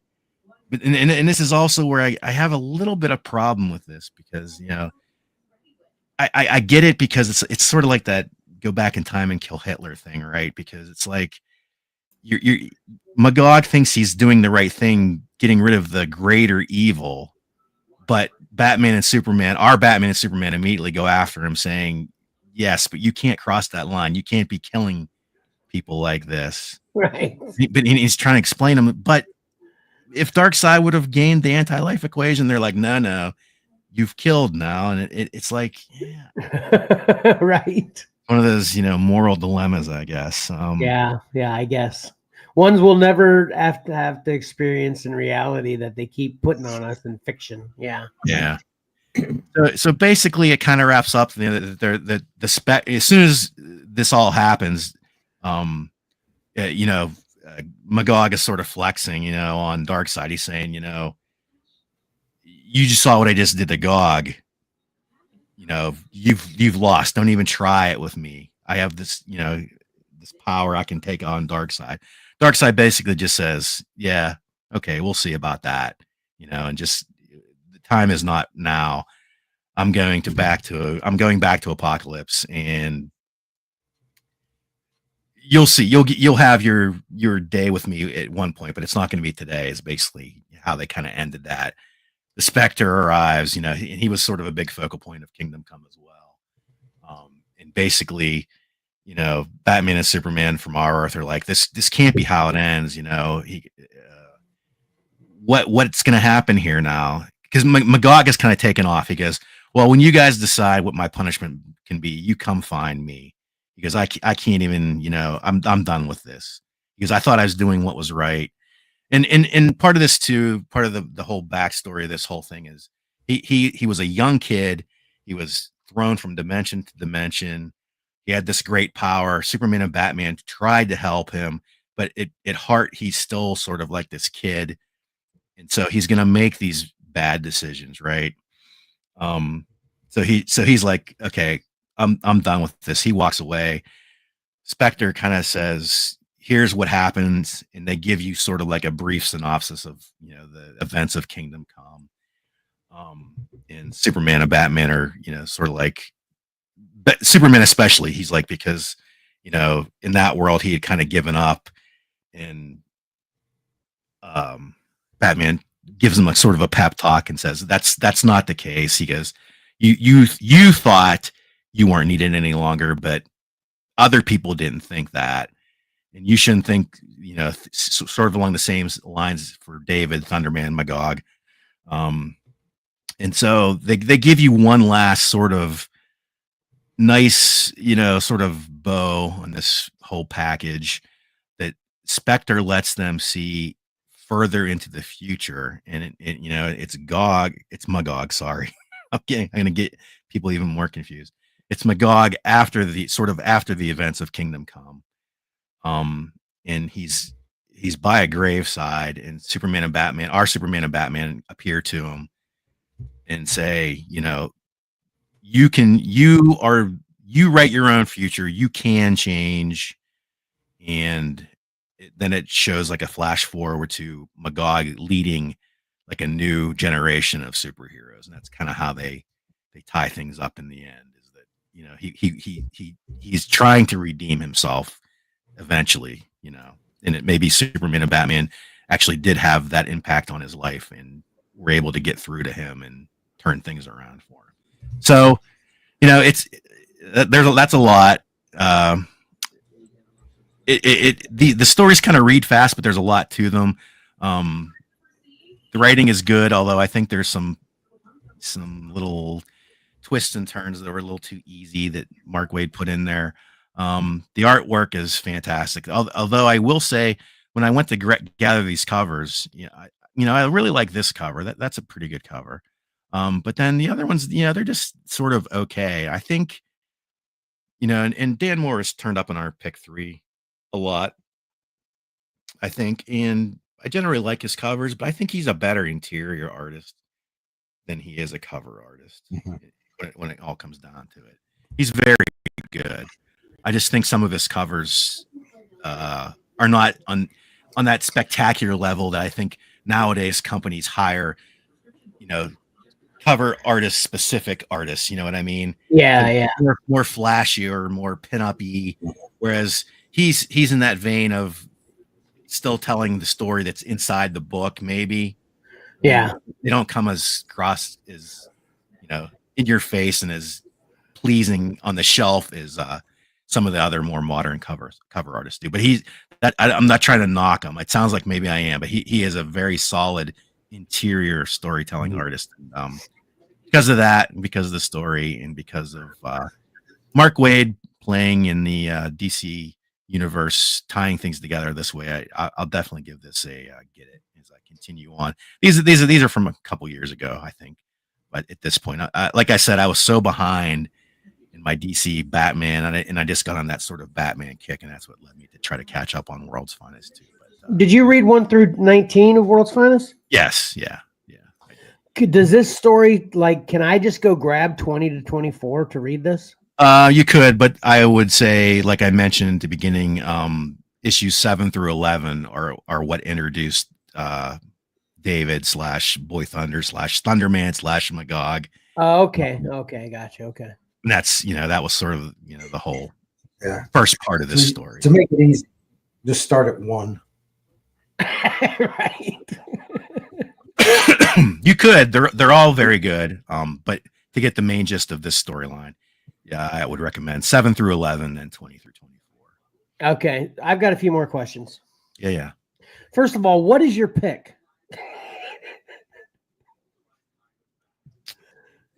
Oh, my little, that's Belschnickel. That's Dwight from The Office. Yeah. Oh, gotcha. Okay. To get in that holiday mood and see who's naughty or nice. Right, gotcha. Okay. Nice. I'm seeing it now. I just couldn't make that out before. Okay. Secondly, can you go back, I think the cover before this? Nope, one more. Is that Batman's logo now? What? The bat has a tail now too? That's got too many humps, doesn't it? Well, these stories take place. They're not present day. It's tales from past, but not specific where that past is. Let's just say. Okay. So when you get to past this story in issue 25 and later or whatever, it gets back to more of a traditional Batman. No, these are all. Oh, this whole World's Finest run is this? Yeah, the whole idea behind this book is this is the first team ups of Batman and Superman. Year. So it's tales past, but obviously they're referencing things in the future, especially in this case of the Kingdom Come story. Gotcha. Okay. All right, I dig it. Yeah, I want to grab this. Actually, I should just grab this in a trade though. If you're saying this was years ago, anyway, it's got to be in trade, right? I would think so. That at this point, these were probably collected already. Yeah. Let me see. I can't remember what issue it's up to. But at one point, I think early, I was seeing that people were thinking this was the best book being published by DC Yep. for a long stretch there. And Pat may have said that as well, because I know he's been on board since the beginning. I was, but then I got waylaid, and I'm finally getting back, trying to get caught up on it. So, It's always the way, right? yep. Yeah. All right, awesome though. So you said get it. Yes. Very cool. Okay, my turn. Thanks to my good friend Michael, and not from Pokemon. I'm talking about the mic in the room, Michael. I got to read something he already reviewed. So I'm a little cheaty here, but there's a couple reasons for that. I read The Fog. Oh, sweet. Let me know how it is. Well, if I recall, didn't Pat, and I'm asking you, didn't he review this and say he gave up on it in the first couple pages or something like that? It was like one of your classic Fantastic Four reviews where he like mentioned it for a minute just to say he skipped over it and then reviewed something else. Yeah, I don't remember. That's exactly what it was. I think and then I that's went what on it to was. review a different book on that episode. Yeah. Okay, cool. So it's kind of like this has already been reviewed, but it really hasn't, right, Mike? Right. Yeah. Okay, so that's my first question before I even get into this. Do you remember what happened that you read in general that made you go, nah, and then skip it? It was the dialogue was just clunky and forced and not interesting to me. Really? I didn't feel that at all. I thought, actually, you know what? I'm going to backpedal a little bit. I think I may recognize what you're saying because it did take me a moment, but it wasn't very long when I was reading issue 1 that I realized what was going on. And then I feel like if you realize what's going on, it doesn't feel as clunky. Like it starts to actually read better. Yeah. And it what felt I referenced, convenient. It's like everything was happening was just so convenient to move the story along. You know. Oh, that was another issue you had. Okay, gotcha. Yeah, Okay. I think that just summarizes all of it. Well, I didn't have an issue with that either, but you're right. I mean, but basically what I think you may have been reading or noticing when you were calling it clunky is there's a lot of interrupting happening in this book.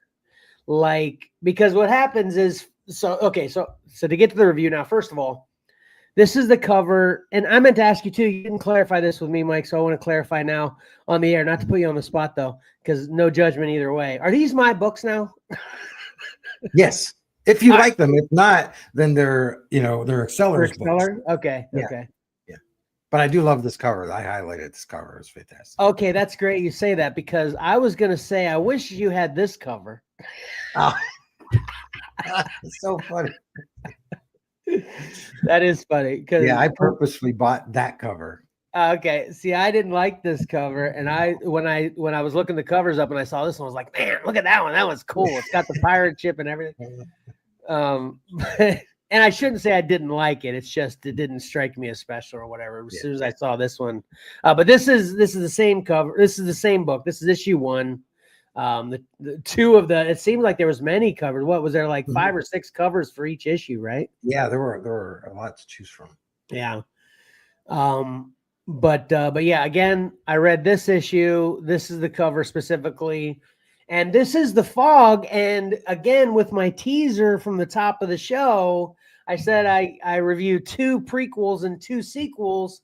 This is literally a sequel. This isn't an adaptation of the movie. Well, let me restate that. This isn't an adaptation of the 1980? Is that what it was, Mike? The original Fog? 80, 81. Yeah, something like that. And this isn't even an adaptation of, what was it, 2003, 2004?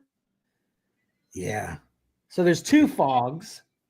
And I love when this kind of thing happens too. I love when I don't know what the terminology to use is. Again, it's just a sequel. You know, they just do it the same exact name because obviously the name of the movie in the 80s is The Fog, which we both love that. great memories of that being an early scary movie of mine. Thought it was so good, freaked the heck out of me.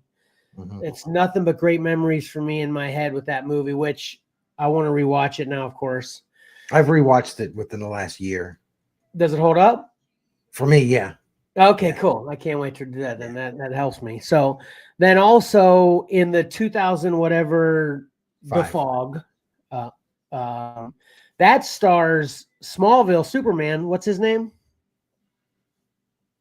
Not Dean Cain. Tom Welling. No. Tom Holland.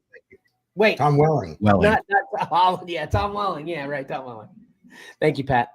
So yeah, the 2000 whatever, The Fog stars Tom Welling. 2005. Okay. Stars Tom Welling. That, in my opinion, was also good. I know that one got panned a bit. But I actually felt like the 2005 The Fog got panned because it didn't live up to everybody's nostalgic appreciation of the OG 1981 Fog, you know? 1980. I said 80 first.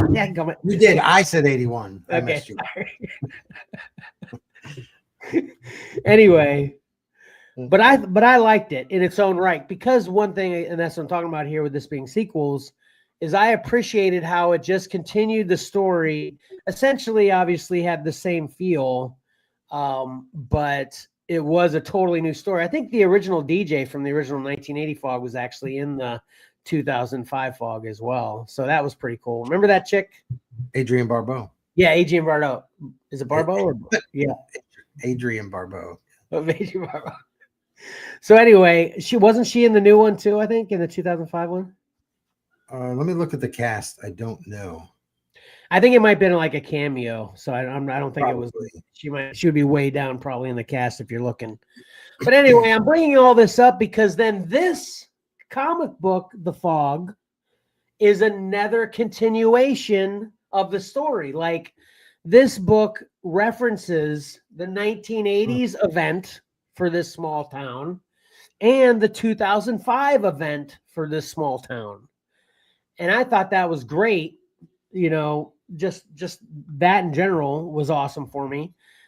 Characters in this book actually reference characters from those movies, and they're actually descendants, which I thought was awesome. And then I thought, lastly, before I get into the story of this, what was cool was the modern day take on this, because what's happening in this book, and that's what I'll actually put up issue 2 here. I read 1 and 2. Issue 2, and again, Mike, this is the cover you gave me, but then I was like, man, I wish you got this cover. And I picked the covers on purpose. I liked the other one more than this. Yeah, I like this one better. But that's why they have so many different covers, right? To please everybody, right? Try to, at least, right? But anyway, the reason I'm bringing this cover up right now is because this is a team of podcasters in the middle here, which I thought was very cool. That's the modern day take on this book. Is there's a podcast. Oh man, I should have written down what the name of the podcast was too. It was kind of a funny name of a podcast, kind of a clever mystery type take on a podcast. I'm actually going to tell my wife about this because she's a big, you know how it's kind of a trope now that, you know, all women, you know, middle-aged women especially, whatever, are into these, you know, mystery, documentary, detective-y, what do you call them, Mike? What kind of podcasts exactly, you know? Like true crime. Yeah, true crime. That's what I meant to, that's what I was looking for. So yeah, like these true crime podcasts. That's the shape that this current The Fog is given to you in. We're following this true crime podcast lady and her crew that are just going to the island. Amity Island sticks to my Amity Island's Jaws, right? Yeah, that's Jaws, right? Yeah. What's the name of this island? Do you remember, Mike? You're like, you read the book. What is it? What'd you say? I thought it was Port something. Okay. So anyway, the true crime podcasters are heading to the island just because of the events and the mystery around the events that happen in the 1980 and the 2005 Fog movies, which I also thought was very cool, you know. Antonio And Bay.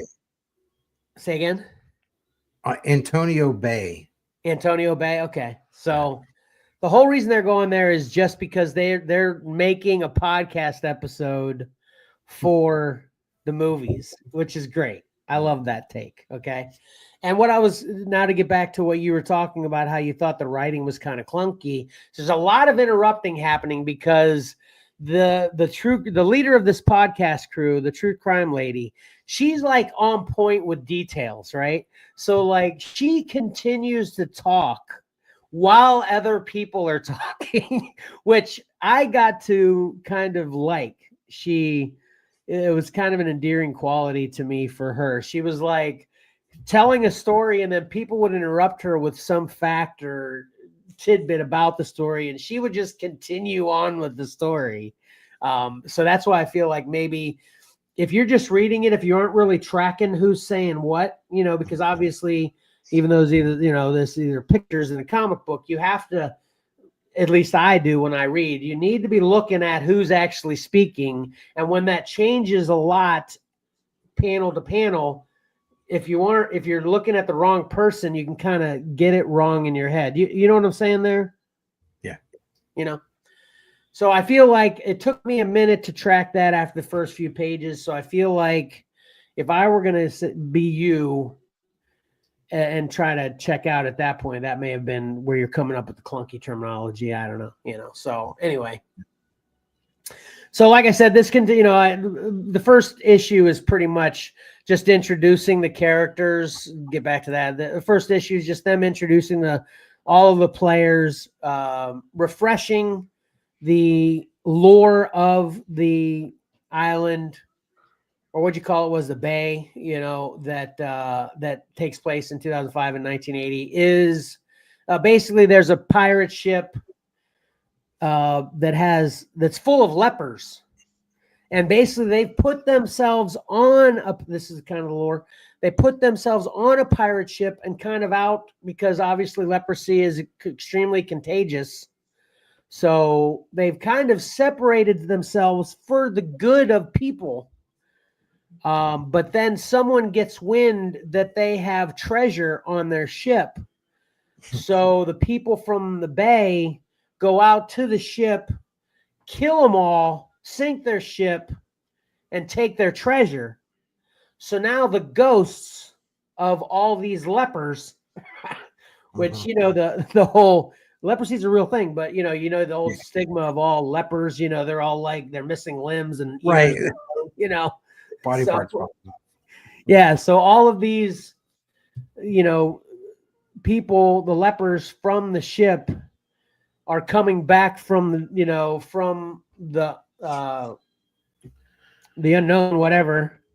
These aren't like zombies. They're actually like ghost-like figures that manifest in the fog. So whenever the fog comes into town, they're in it, and they're going to make. What'd you say, Mike? It brings them in with it. Yeah. Yeah, and they're going to make people pay because they were trying to be good lepers, and people took advantage of them, and they're mad about it. And that was very cool. Obviously, the fog is very creepy and scary. Love it, And Mike, remind me, since you saw the original Fog recently, there was something about a specific date, correct? That this would happen, right? Yeah. So I think the anniversary of the date they died, they'd come back in, right? Yeah. Yeah, I think it was an anniversary date. I don't recall what it was. Yeah, and I think that's what happened in the 2005 movie Fog as well. But then in this one, excuse me, they actually change it up a little bit because, again, at the end of the events from the movie Fog, they actually still have this solid gold cross that they actually take to hide. And in this comic book, the podcasters stumble across it. And of course, that's what awakens the lepers. So, and I thought what else this comic did very well was it really, I don't know, Pat, have you seen the original Fog or the 2005 Fog? I never saw it. Neither one. They were really good. Because another thing that, and you can envision this anyway, Pat, this isn't like fresh. This is something they've done a lot in horror movies. But basically, what the Fog does really well is it makes the way people die seem just believable that it could have happened some other way. You know what I mean? So it's, when people try to say just because someone died doesn't mean that there's manifest ghosts in the fog killing people. It could have been something else, And I thought this comic book did that justice as well. Like, it was believable. Like, there's people that see things. They're like, there's this dude without a head on the street when I was driving up here. And they're like, oh, you're crazy. Meanwhile, the chick over here just died by a headless dude, and they're not putting that together. So anyway, as far as what I've read in issue 1 and 2 so far, I'm thoroughly enjoying it. Full disclaimer, I will say that maybe my love for the Fog is helping this carry it a little bit for me, or is helping me carry this a little bit, because I will say, if I didn't love the Fog so much, it is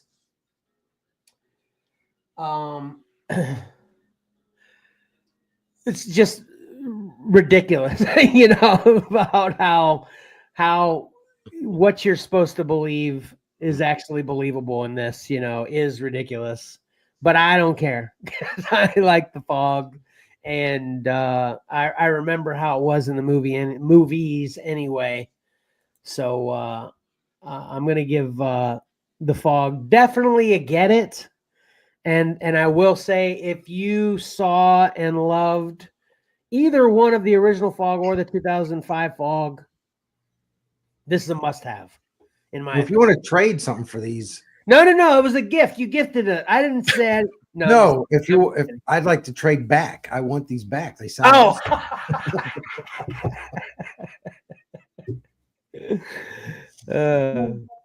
But anyway, yeah, and I keep showing these different covers. These are just 2 covers, though, even though it's more. And I want to show you this last thing too, that I actually remembered to upload a picture from inside a book for the first time ever, I think.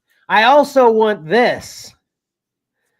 This is the Fog vinyl, and this is actually a cover for issue number 3, the comic book, on the outside.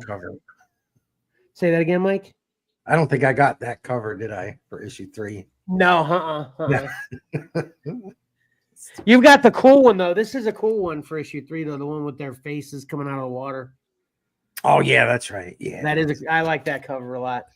But I do believe this is an alternate cover for issue 3. But anyway, this is advertised at the beginning of each issue, and I want it because the Fog score is just part of what makes the movie, right, Mike? You agree with that, right?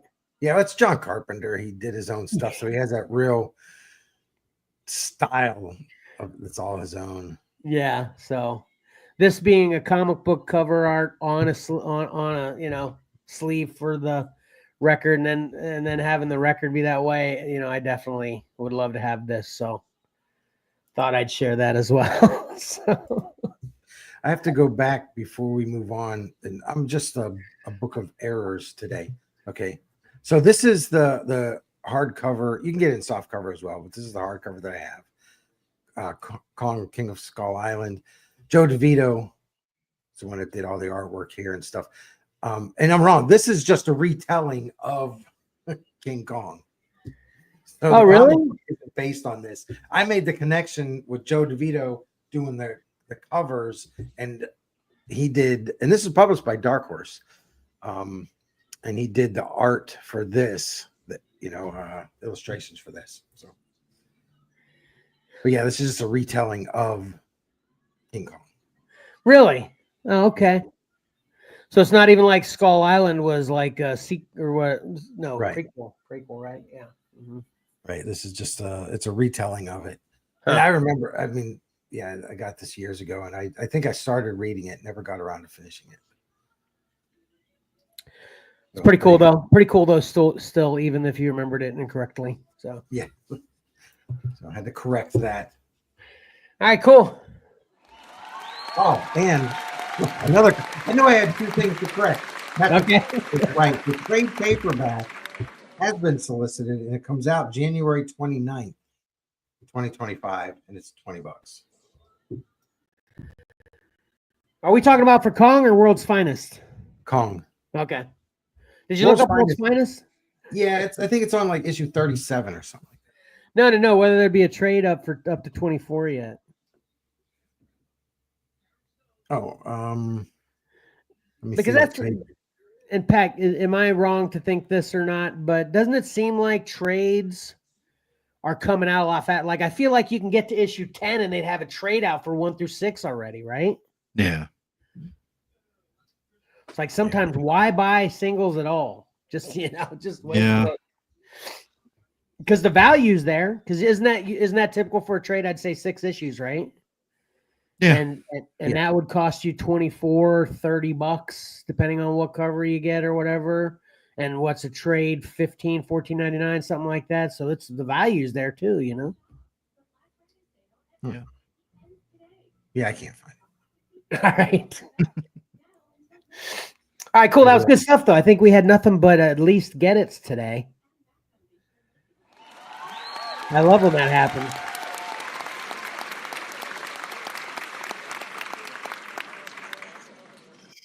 Let me see what trades are available for you. Okay. Let's do this real quick while you do that, Mike.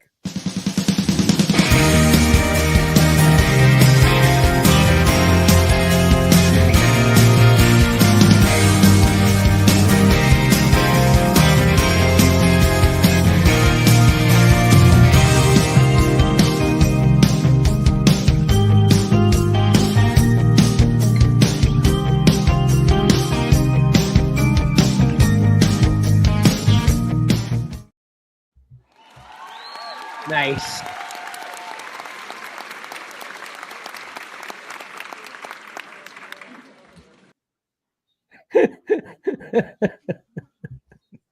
Oh, Pat, you changing the to the overflow also changed the background. That's funny. Oh, yeah. What's Dwight's character's name again? Remind me again. I forget. What did you say again? Belschnickel. Belschnickel. You think The Office will be referenceably funny forevermore? Sorry. Yes. All right, cool. If you think it will or won't be, comment below. What the heck? I don't. That's what I was getting ready to ask. I'm wondering what's going on the screen. Unless Pat's just waiting for us to shut up. No, I'm trying to switch it back over. It's not working for me. If somebody could do it. To switch back over to your overflow? Yeah, there you go. Thank you. Okay. Perfect. All right. All right. The first thing I was going to mention was we'll talk about the HasLab for the Ecto-1. Nice. This is the final update before it ends. It ends in 3 days. It was really dragging. It was stuck in the 8,000. You're trying to get to 12,000. Right. And it was dragging. It was in the 8,000s for weeks. And last night I checked it. It's at 11,314. So oh man, 3 days to go. I think it'll probably do it because of those last minute backers. Okay, I hope it does. I'd love to see these in the wild. That'd be cool. Yeah. So if you're interested, go to Hasbro and HasLab and back your Ecto-1 of choice. We'll stick with Hasbro. This is just a quick little preview of things to come because they let writer Dan Slott post this on his socials, and that's Spider-Boy, Marvel Legends. Oh, that's awesome. So yeah, if you're a fan, picture in box, or is this the only picture you got right now? Nope, that's all. That's the only picture they've shown so far, I believe. Oh, that's a good shot. That's a good seller shot there. Right? You agree? Yeah. Yeah, they've pretty much got that Spider-Man body down, and I'm guessing this is I don't know. I shouldn't say that. I was gonna say maybe a Miles Morales body, but he's a little kid, so Yeah. Maybe it is an all new body. I don't know what route they're gonna go here. We'll see. Mike, you like that? Look cool? It looks cool. Yeah. All right. I like the character design of that kid. Yeah. Yeah. Sticking with Hasbro. We'll do one little brief Star Wars hit here. And that's IG-12, Grogu, and the Anzellian from Mandalorian in a little 3-pack. This is the vintage series, 3 3/4-inch scale figure. Coming in at $25. It's sort of that deluxe figure. This is a great pack. I love this pack. Yeah. This checks all the boxes for me. So they previously solicited the 6-inch Black Series version of this. Now they're doing the 3 3/4. But it didn't have what's his name in it though in the 6-inch, did it? Good question. Should look I that don't up. think. Yeah, I don't think it did. Yeah, the little Anzellan. Yeah. Yeah. So that was the only like 2 things for Star Wars. One in the vintage, and this 2-pack in the Black Series, and that's Obi-Wan Kenobi and a clone trooper from the 212th. Is that what it was? Yeah, it's awesome. Yes. So there they are in pack. There they are out of package. Coming Awesome. in at $45 for that double pack in Star Wars Black Series. Perfection. You're nailing it this show as far as I'm concerned right now. All right, we'll see how it goes. Last thing for Hasbro, and this is a collaboration in more meanings than one, because this is a direct import. They're getting the Takara Tomy Transformers collaboration here. They always have the Transformers collaborations, you know. Transformers crossed over with Ghostbusters, Transformers crossed over with Back to the Future. This is sort of the same but different, because this is coming from the Japanese market. This is Transformers crossed over with Godzilla. So we have Megatron, who turns into suspiciously like the Dinobot. I think his name is Slag. Slag? No, not Slag. Grimlock. How could I be so forgetful? Okay, hold on a second. So this isn't supposed to be Grimlock, though? This is supposed to be Godzilla? This is supposed to be Godzilla. Yes. That's Grimlock. That's funny. You know what? Ironically enough, Pat, you know what? How this could be simply fixed by one thing changing, in my opinion. What's that? Just made it green. Well, yeah, but Godzilla's not really green. What color is Godzilla? He's grayish. Okay. Wait, so you're saying this color is more close to Godzilla's color than what I'm thinking in green? Yeah, probably traditionally. The green sort of came from the toys in the animated show, and some like bootleg toys or some, you know, sideways toys, whatever. The Godzilla kind of got the green look, but he's not really green. Yeah. Really? Okay. The bootleg toy company, they only had green plastic. It's like, we only have green. We're not green. We're bootleggers. Who cares?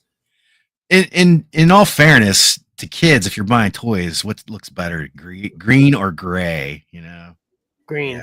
Yeah. Yeah. I think it was. So I'm going to stick with my answer then. If they would have just made this green, that'd been more believable that it's Godzilla instead of Grimlock. Yeah, more toy accepted. You know, I guess you might say. Do you have a picture of Grimlock and that Godzilla you just put together? You know what? I was gonna do that last night, but I just ran out of time. I was gonna track it down. He was doing pick 3. Right. All right. Other than that, though, I mean, this doesn't look bad, though. I mean, I'm not. Yeah. So, like I said, it's kind of a weird situation because they're saying it's going to come in original Japanese packaging. It's from Takara Tomy in Japan. And they over there they call it the Synergenics series. So I don't know if Transformers crosses over. Maybe that's where all these come from originally. Is the Synergex series over there in Japan, but for some reason this time they're not taking the extra step and putting it in the U.S. packaging and going their normal collaboration route. And if you didn't know, sir, Megatron has like a little Godzilla. Yeah, I saw that. Yeah. Just in case it wasn't evident that he was Godzilla and not Grimlock, I guess. You know, Mike, you might be able to relate to this too. I think about this maybe when we were kids, we may have had this happen to us. But whenever I get a transformer in my hand, I need one of those directions/instruction books to like tell me how to maneuver it to make it whatever it's supposed to be, right? Yes. You remember that, Mike? Yeah. So, Pat, the question for you. Do you think there are guys around now that you could hand any transformer to, and they've been made so consistently similar throughout the years that no matter what transformer they have in their hands, they can be like, and get it to be whatever it's supposed to be without the instructions? What do you think, Pat? I would say that's probably the case for those diehard Transformers fans. That'd be so cool. You get to know sort of like the basic mechanics behind tendencies. Yeah. And certain, the cars all transform a certain way, the jets all transform a certain way, things like that. There's probably little differences throughout the years, but I think this diehards probably kind of glom on and have no problem. When you say that, I'm envisioning, how you've seen the Rubik's Cube competition. Yep. Yeah, mine went too. It's like they've got these transformers like ready, go, and they're transforming them record time. Yeah, that'd be so cool. I'd love to see TikToks of that. Just to anybody watching, if you have that skill, please make a TikTok of it. I guarantee it's going to get a ton of views, and send us one or send us a link, something that we can come follow you and check out your awesome transformer. I'd love to. Every transformer that ever existed, I'd love to see someone do that quickly and efficiently. That'd be so cool. Yeah. In other news, did anyone else notice that the blue waves behind are actually moving? Yes. Yeah. That's cool. I didn't notice that. All right, go ahead. I'm getting seats. Yeah, if I didn't mention it, price is $65 here. So how big is it, did you say? I didn't say. I'm not sure. Okay. Uh-oh. Mike from New York is here to say he is one of the people we were wondering if exists. He never had to look at instructions to transform a transformer. Mike, please share that with us. Well, he's doubling down. Ever, even as a kid, and I can kind of believe it. I you know how many Transformers I owned or transforming toys I owned? 0.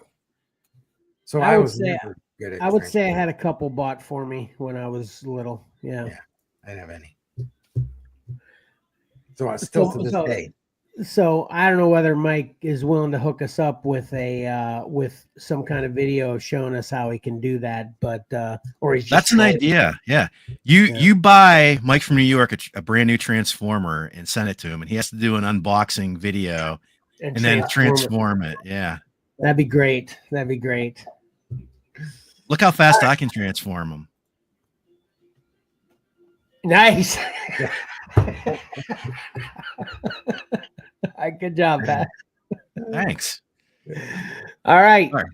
Now we come to the segment of the show where it's sort of like viewer request, because here we have Mezco's 112 Junkyard Joe. Sweet. That's awesome. This is thanks to Mike who showed him to me, I think this week. So I looked him up. He's still up for pre-order. He's $112. This is the 6-inch scale, but these are like deluxe figures from Mezco. They have cloth goods, all kinds of interchangeable parts, and we there's a lot of pictures, so I'll run through them. Lots of cool pictures of them in different poses, relaxing with the coffee, leave your hat on, hiding out in the jungle, in action pose. That's great. Yep. I think there's some effects added there. So yeah, that is great. That is great. Well, I was thinking that about the steam from the coffee in the first one. That's got to be That is sick. That's awesome. Fantastic. The only thing I told Mike is I think he comes across as maybe a little too skinny, but some of these shots he looks pretty dang good. There he is relaxing, by the way. Cards. There's all his interchangeable hands, his helmet, his stand, and then some more accessories. How you doing? Oh, it does have the flash from the muzzle. Yeah. You know, I've talked about 112 a few times on the show, but I do not own any of them, so I can't speak to them directly. But they seem to be really well done. They're just, you know, on the expensive side and just a road I just never went down. But it's cool to see them branching off and doing a character like Junkyard Joe. Maybe Geiger's in the future. Who knows? But yeah, he looks really cool. Yeah. Yeah, I like that. Now I'm regretting not getting the new Geiger series. Well, I was thinking about getting this for you for Christmas, Mike, until he said it was still up for pre-order. And then I was still thinking about it. Maybe I just tell you I ordered it for you for Christmas, but then he said 112. And then I thought maybe I'll just get Mike something else. Just buy him the Geiger comics. That'd be cheaper. Yeah. Right. It's the thought that counts. So, yeah. So if I had to do something for Mike this week, I figured I'd do something for Kevin. Here we have Hot Toys Jinx from the Arcane show on Netflix that Kevin spotlighted a few weeks ago. That is very cool. That is spot on. Nice. This is going to run you. Hot Toys are expensive, folks. So brace yourself. $275. These are 12-inch posable figures. We'll run through all her stuff. You know, she has interchangeable face plates, lots of accessories, the movable eyes, things like that. Yeah, that's awesome. Is she the good one or the bad one? She's bad. Yeah. She's bad. Yeah. Well, it's complicated, so it's not that simple. But if I were going to simplify, that's what I say. Yeah. Okay. Yeah. She's the one. Yeah. The two different faces, but then the eyes are, you know, the separate rolling eyeballs, so you can put the eyeballs however you want them. It's ridiculous. There's all her munitions. You didn't talk about. Did you talk about that cool shark gun? No, I didn't. I did not. I haven't seen it yet. In what I've seen, I haven't. Oh, okay. Spoiler, folks. But the Gatling gun she's used a couple times since I've been watching it, so it's pretty cool. Yeah. She's a mechanical genius. She's crazy, obviously. She's nutty, but she's and I shouldn't say she's crazy. She's just really wacky. But she's really smart. She's like a mechanical genius, so she can kind of make all kinds of things that no one else is even thinking about making. Basically, it's her deal, you know. So it's awesome. Yeah. All right. Yeah, very cool. Okay. That is so expensive, though. Jeez. Yeah. No, nothing new though. Nothing new. It's tough with Hot Toys. I guess if I mean, you start, oh boy, I know there's people that are though. There's people that are like these Hot Toys completionists, but holy man, because you see their, you know, IKEA display cases just filled with all these Hot Toys. It's like, oh my gosh, but yeah. But it is nice in the other way. I think if you were really into one certain character, yeah, you know, there you go. You get a really nice version of it. Yeah, no limit. Very nice. Yeah. Okay, so I sort of mentioned this sideways last week. I said, you know, it's surprising there was nothing from McFarlane there, but I said there was one thing, but I just didn't feel like talking about it. Well, since then, this particular item has been a point of controversy, and that is the Joker Deluxe Collector's Edition. Okay. This, you know, is the talk show set from the first Joker movie. Yeah. Murray Franklin show. So you get Joker and Murray Franklin, you know, and you get, you know, a couple different poses they're showing here. And then you can kind of see the individual figures themselves. There they are, side by side, just for you, Kevin. Thank you. And they also, there's like some extras added to this set. You get replicas of certain things from the movie. Right. There you get the, you obviously get the backdrop, you get the desk and the chairs and the props and everything. Pretty cool so far. There they are, parsed out with the different face plates, I guess, not different heads, different face plates, different hands. That like they're trying to showcase that the journal's an actual journal, his journal from the movie. That's cool. And there, there's the money shot with everything, that it includes. But how much would you pay for this set? I ask. Okay. What size is this again? 6. Well, McFarlane sort of borders on that almost 7-inch scale for figures. Okay, so if I were just to have 2 of these figures, it'd probably be looking at least like $45, $40, something like that, without the set and the faces and all the extra stuff. So yeah, McFarlane's figures are generally average 25. Some are 29, some are 20. So let's just say 25 a figure. Okay, so that's $50 for just the figures without the extras. So I'm gonna say if I wanted this, I'd be willing to pay $80. Okay. My guess is 225. That was very specific. Makes me feel like it's not a guess. Did you look something up? No, it's just a guess. I wouldn't Okay. buy this. Looks like perhaps Karen's saying $3. Okay. Well, by Price is Right rules, Mike wins. $250 for the deluxe collector's set here. What the heck, man? So there was such outrage that McFarlane Toys was compelled to release a statement. I kind of try to briefly read it. We've heard your feedback about the pricing of the Joker movie set and wanted to take a moment to address your concerns. Due to the mature nature of the Joker movie, we faced unique restrictions on pricing options, which made this approach the only way we could release the product. Despite these limitations, we remain committed to delivering a very limited offering that truly feels worth it. That's why we packed as much value into the box as possible with exclusive details and features we hope you'll enjoy. None of that statement has anything to do with money, in my opinion. That just has to do with the quality of the product they had to put out and the extent of the what's included and everything like that, which you can then, of course, assume that he's basically saying that's why it's so expensive. But still, even with that, it doesn't make it seem like it should be that expensive.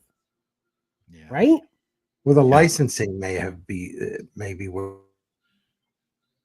out for licensing. I feel like the character likenesses probably played a big part in this. I don't know. I should have done some more research. I don't know if Robert De Niro's ever had a figure before. Who knows? He might be a big part of the blame here. He wanted likeness rights for his figure. Well, he's almost broke. No, he's not. Hey, actually, go to that one picture. Of all these I don't really see De Niro a lot in them, except there's this one that looks perfect. No, it was one where they were standing. I think one more. Maybe this one. This one. Yeah, right. Yeah, actually, it doesn't look like De Niro, though. That one does. Go back 2 pictures. No, 3. Sorry. I was gonna say, That one looks like De Niro the most. a little bit there, yeah. Yeah. The other one looks more like Tommy Lee Jones. Still 250 though. I don't know.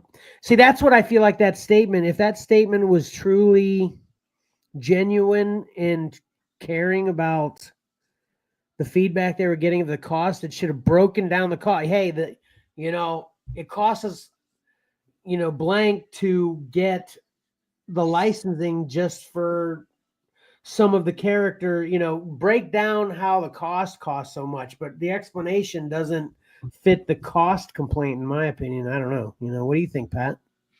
Yeah, it's just one of those situations. I don't know. I mean, they're telling you this is the only way they could release the Walking Phoenix version of the Joker. I don't think fans were clamoring for a Murray Franklin figure. That's for sure. But they're somehow tying this all together. This is the only way you're going to get these figures, and I just there's something you know. I don't think they're being totally transparent here. Yeah. Obviously, there's something Yeah. going on. Yeah. I'm just not buying it. I'm out. Yeah, that's where my voice is. I'm just not buying it. Right.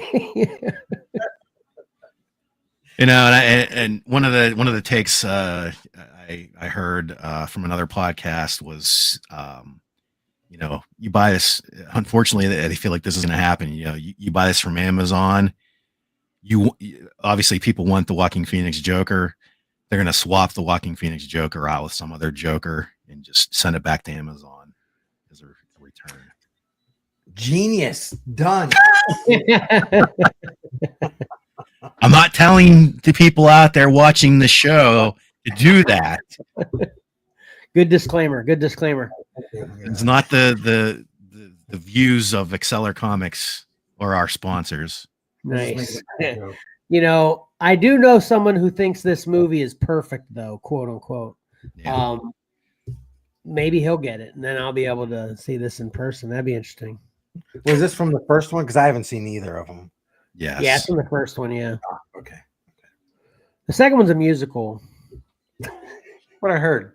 Yeah. And do you want me to spoil this for you, Mike? No, because I still want to watch this one. I've heard good things. Oh about it. man, dadgummit! I wanted to tell you something. I was gonna say, is there a spoiler in the accessories, but I don't think there is. No. Well, if not, I missed it. Or if there was, I missed Oh, it. I see what you were thinking, Pat. Yeah. Or I'm not seeing what you were thinking. Yeah, that would have been good. I'm trying. That would have been rough. That would have made it definitely a mature toy. All right. Can I spoil it, Mike?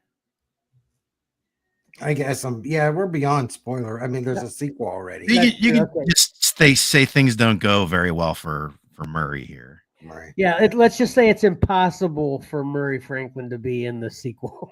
Oh, okay, gotcha. Well, unless you get really nuts, I don't know. Well, they did make it a musical, so. All right, but anyway. Well, we'll end with McFarlane, perhaps on a better note. Please, yes. But then, yeah, still, I have my nitpicks with this too. We talked about this a little bit on the group because Tom posted this initially on the group the same day it appeared, and that is Todd's newest drawing board, which is their crowdfunding application, and these are the Corner Box Wall Art Collectibles. Okay, and there's 11 days left. We're a week or so into this, a week or two. They were aiming for 50,000 and they're at 94,055. So it's already a go. The question is if you want to go for it, I suppose. The first two in the series are Batman and Superman.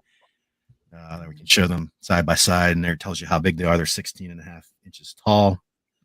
They hang on the wall. Mm-hmm. This brings up my first gripe with this image, so that's why I just wanted to say this real quick before you go on. Yeah. I don't like how the gap is still there for the non-autograph series. Like, I feel like, I don't know. Obviously, it's an easy swap for them to just make it autograph or not by having the gap there. But I feel like the one without the autograph doesn't look right. You know what I mean? Exactly. Yeah, that's my issue too. There's other issues too, like for the autograph series. Why is Todd McFarlane autographing it? He didn't draw that. Right. Yeah, exactly. Yeah. Very good point. Very good point. We've talked about that many times in the group. How should you get an autograph for someone who didn't actually do on that book? Like a lot of people get, Stan Lee or what. Yeah, we talked about that. Autographing everything, right? I tried my best, and I finally gave up. It's hard to track down artists who did corner box art sometimes, and I had no luck on either one of these. But I I just don't believe that's Todd. It doesn't look like Todd McFarlane. I don't believe it is Todd McFarlane. The other one on the Superman, the autograph there is Dan Jurgens. That's a little more plausible, but even I'm not sure about that one either. Right. Oh, you're claiming it's a faux autograph in these images? No. Well, no. What are you saying then? I'm sorry. But- I'm not tracking. I'm not sure what you're questioning. So I think what Kevin's asking is the artist. Pat's talking about the corner box artist, not the cover artist, because a lot of times the corner box artist, they did the corner box, but it was on books that went beyond their run. Oh, gotcha. Oh, okay. So this could be a Dan Jurgens Superman quarter box, but he's not 100% sure, and he definitely knows that the Batman is not Todd. That's not a Batman Todd. Right. Oh, gotcha. Okay. Corner box, yeah. So it should basically be the corner box artist. Yeah, right. And I'm not sure in either case, and I'm leaning towards definitely not sure in the case of the Batman. But like I said, hard to get that information. And then the other question is, why isn't the Batman DC logo red like the cover? Why did he make that blue? I mean, there's so many little annoying, stupid things. What does say final product may vary from images shown. But yeah, that should be red. You're right. You're right. These are, see, once again, I love you, Todd, but we can do this better. So price wise, the unsigned empty space version is going to cost you $99, and the autographed version is $129. It doesn't seem horrible. I mean, if you want Todd's autograph or Dan Jurgens' autograph, that's not horrible, but I'd rather, if I were buying these, I'd rather obtain the autograph on my own. If I wanted this, if I even wanted this autographed, I don't know if I'd want this autograph. But I just like you guys, I hate the blank, empty void pushing the, even further down the corner box. And some of my nitpicks too is you go watch the video for the crowdfunding thing, and they're like, based on the corner boxes from DC Comics, and they're showing all these comics and none of them have corner boxes. I'm like, what are you doing really? here? Yes. I shouldn't say none of them. The majority don't have corner boxes. I'm like, that's hilarious. At least show books that have corner boxes. I don't understand who put this video together. And then my other nitpick is this isn't a nitpick. This is just sort of me thinking about the whole thing. Do you think more of DC or more of Marvel for corner boxes? Mm-hmm. Marvel all day. I think they're pretty equal to me. I don't really lean one way or the other on that. I think for sure Marvel has the more iconic corner boxes. I think they did them more regularly. And I hope, part of me hopes that they would continue because, Todd has made inroads into Marvel licensing. Maybe he can do Marvel corner boxes, and there's certain ones of those I'd certainly be down for if they didn't have the blank empty space of the autograph option. Yeah, you think that'd be really easy just to make it to where that Batman, because they could literally keep everything the same, but just take that Batman, because obviously he's standing off the board that is the corner box, and just raise him up 2 inches to fill that gap on the non-autograph ones. Just cut an inch out right there. Yeah. But also, when you look at the price point, you're saying that the autograph is only $30 more. Yeah, that seems ridiculous. It seems like the unautographed one is priced too high. Yeah. But either way. Oh, I see what you're saying. But yeah. maybe it's like, okay, it's $100 here, but hey, for only $30 more, we can sign it for you, and they get an extra $30 because people are saying, "Wow, only $30 for an autograph." Yep. Well, let me just push back on that just slightly. It's $30 for a print of his autograph, essentially, because it's not actually his autograph. Obviously, he's not signing everything. No, they're actually autographed. They're actually autographing them. Yep. Yeah. See, now you see the Okay. that price point doesn't work, right? All right. Yeah. Okay. I agree. I thought it was a print of their autograph. You know what I'm saying? Yeah. Okay. Yeah. Like back when I was in 5th grade, I went to school and I said, "I have Franco Harris's autograph," and I was like, "Really?" And I showed it to them, and basically it was one of those It was on the pizza box that I cut out. Exactly right. Yeah. That's not his autograph. Was to me. One thing I didn't mention in the other, this is a nitpick, is and they do this. Todd does this all the time with his animated figures, and with the Marvel statues we've been seeing. I don't need the shading on the figure. It's just doesn't make sense. They are 3D objects when they make these products, and the shadows occur naturally. I don't need the shadows painted on a 3D object. Gotcha. Yes. Yeah. That's true. I didn't even think of that. Yeah, that I hate it now. I hate it more than I ever hated it. I always thought it looked wonky sometimes and worked sometimes, but even if I think it works, that totally is true. Man, if it's 3D, the shadows are going to happen naturally. That's so true. Yeah. And that just like I talked about them responding to the Joker. I actually saw I made a few comments on socials, on McFarlane socials, when they posted this, giving my nitpicks, Yeah. and somebody, I didn't even mention the shading thing, but somebody did, and somebody from McFarlane replied back and said, this is meant to be a direct representation of the artwork, and that's why we do it that way. It's like, okay. Yeah, well, obviously, yeah. But I think, and I think the fact that you mount these on the wall is really cool. Yeah. I think this is a really neat product, but it just misses, just misses. I agree. Yeah. Yeah, it would totally be cool to see these. You have that one corner box that I think in the first few episodes of the live stream you had in the background of yours, right, Pat? Don't you have a hanging? Oh no, it's a prop stand-up cardboard corner box. Yeah, it's a canvas of the Fantastic Four. Oh, canvas. That's right. Yeah, gotcha. Yeah.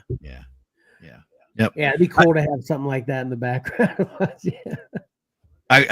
One thing I didn't mention. Those were the prices: $99 basic, $129 autographed. Todd does offer discounts when you combine them. I think it was like $179 maybe for both of them. So he does do that, but and it's like one of those things. I feel like this will, you'll probably get Wonder Woman next, or Green Lantern, or somebody like that. They would look cool. I just think you're just missing it, Todd. Just get your research and development a little more on track with things like this. And this is going to be really weird, but you just reminded me of a question I meant to ask you during your World's Finest review, Pat. Yeah. You mentioned like having a pinup artist, like if Dan Moore is a pinup cover artist, you know what I mean? Yeah. Is pinup still a thing, or is that like dating us by even referencing that? I mean, do people even, because pinup comes from obviously taking pictures of, I think it primarily started coming from girls and pinning up girls in your garage or whatever, right? Sure. Yeah. So I wonder if pinups is even a thing anymore, like that the younger crowd can really identify with what that statement means, or even what you're trying to say when you use it. You know what I'm saying? Do you think? Yeah. What do you think? Probably. Yeah. It probably is something it's outdated. I think the only time, sometimes you'll see them in comics these days, but they're definitely referencing, something that came decades before. Yeah. Right. Yeah. Yeah. For me, pinup, I think, is like the 50s and 60s is the pinup era. Yeah.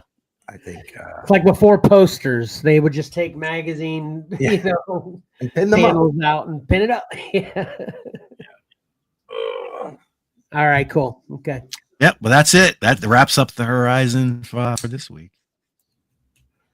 Awesome. And you kind of mentioned it already. Not kind of. You did just straight out mention it, Pat. That Tom. Thanks, Tom, for sharing that. And I definitely, like you said, I definitely don't hate them. It's just like you said, just misses. But that's what we're here to do.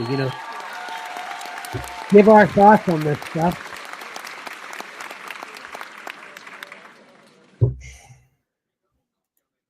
That was fun, though, as always.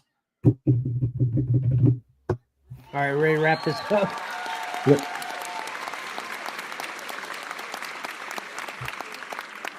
As if I needed to ask Mike him ending the Collectibles on the Horizon with a big yawn and a stretch. Oh, sorry. That's okay. Here we Busy go. day.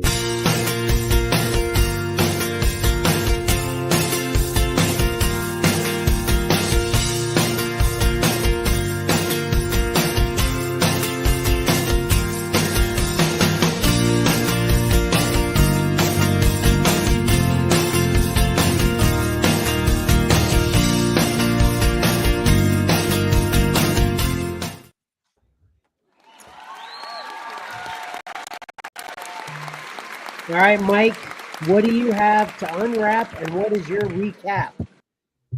All right, I have to unwrap this week series 1 of the Nightmare Before Christmas, and the little bases snap together, I guess. Oh yeah, I dig those. Yeah, those are cool. Yeah. So we've got Jack, Sally, the mayor, Oogie Boogie, Zero, and then Santa Jack. I would say for me, I would want either the mayor or Oogie Boogie. Oh, well, I thought for sure you were going to say Santa Jack. Is that what you thought? Santa Jack is in there as well, but I remember I had the original ones. I had the mayor, his head turned, it clicked, and all. I mean, I love that one. And I was going to say too, you know what I love about those ones? The bottom snap together.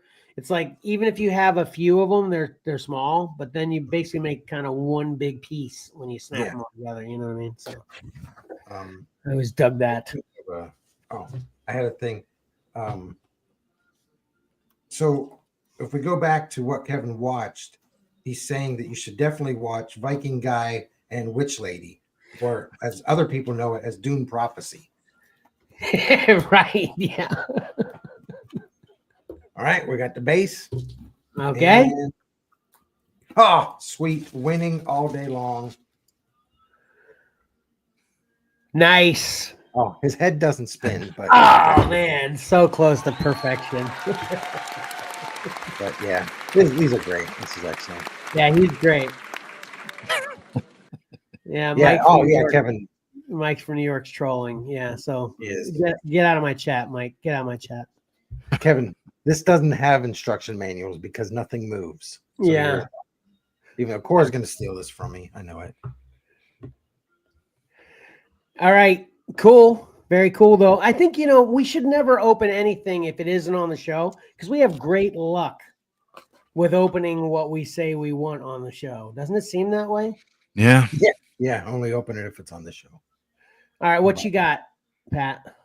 I hate to do this to the millions of fans out there, but it's another DC nanopod. I promise the next show I will have something different. But I had to go back to the nanopod well again this week because I was out but didn't find anything interesting. So gotcha.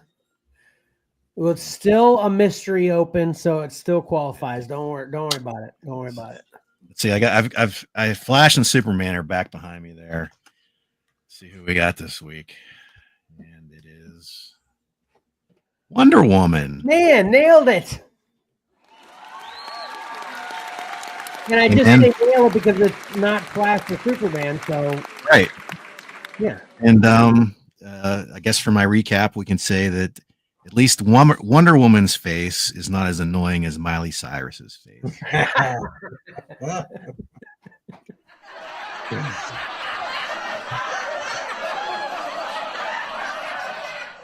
All right, cool. As I've teased on previous shows, but I've been waiting for Karen to witness this.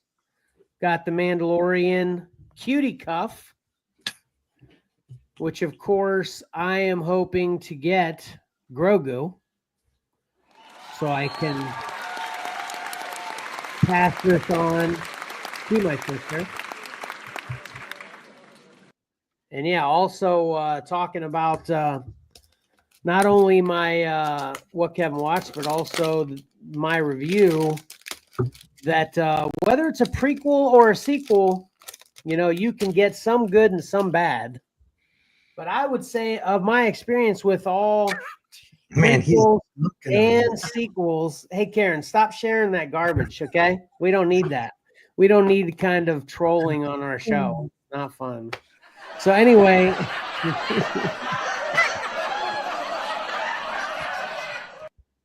and this is, he likes to troll me, Mike, because we identified how we did that as kids, first of all, and we both did it, but he's just trying to call me out. This is Mike from New York's thing for anybody watching the show that doesn't know.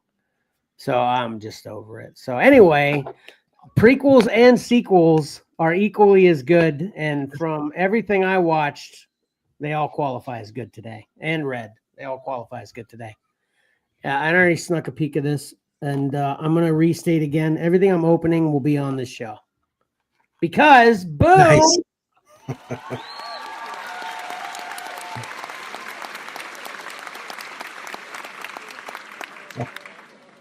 That's funny.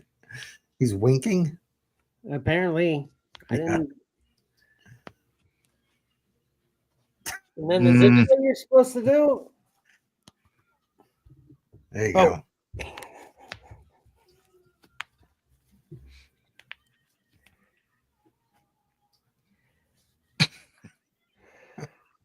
Right? Yep. It's a cutie cup. Karen, you got a cutie cup on your way to you. All right, Karen. You ready? Give me a thumbs up in front. There we go. Karen's gonna do one. Nice. Karen is here. Karen, you gonna give us a recap too? Absolutely. All right, what you got? You want my recap or my unwrap first? It's supposed to be an unwrap recap, so like simultaneously, maybe. Okay, well, I have a Star Wars mystery ornament.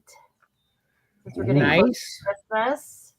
Nice. And my options are Hansel and the Carbonite, Scout Trooper, Lando Calrissian, Princess Leia, I said that horribly, Luke Skywalker, a Wicket, or Boba Fett.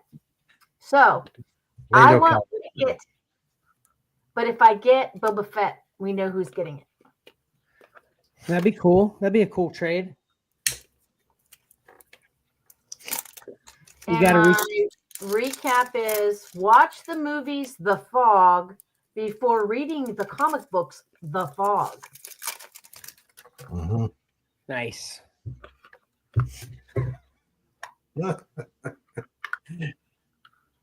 Karen looks like a robot box. I'm not disappointed, but it's not either that I wanted. Oh, no luck this time. First, no luck time. That looks like Tyler as a kid. It does. Maybe Oh, that's young Princess Leia, isn't it? Oh yeah, from Obi-Wan show. Yeah. From the It Princess looks like Leia Tyler as a kid. that they named Obi-Wan. Yeah. Yes. Yes. All right, still cool though.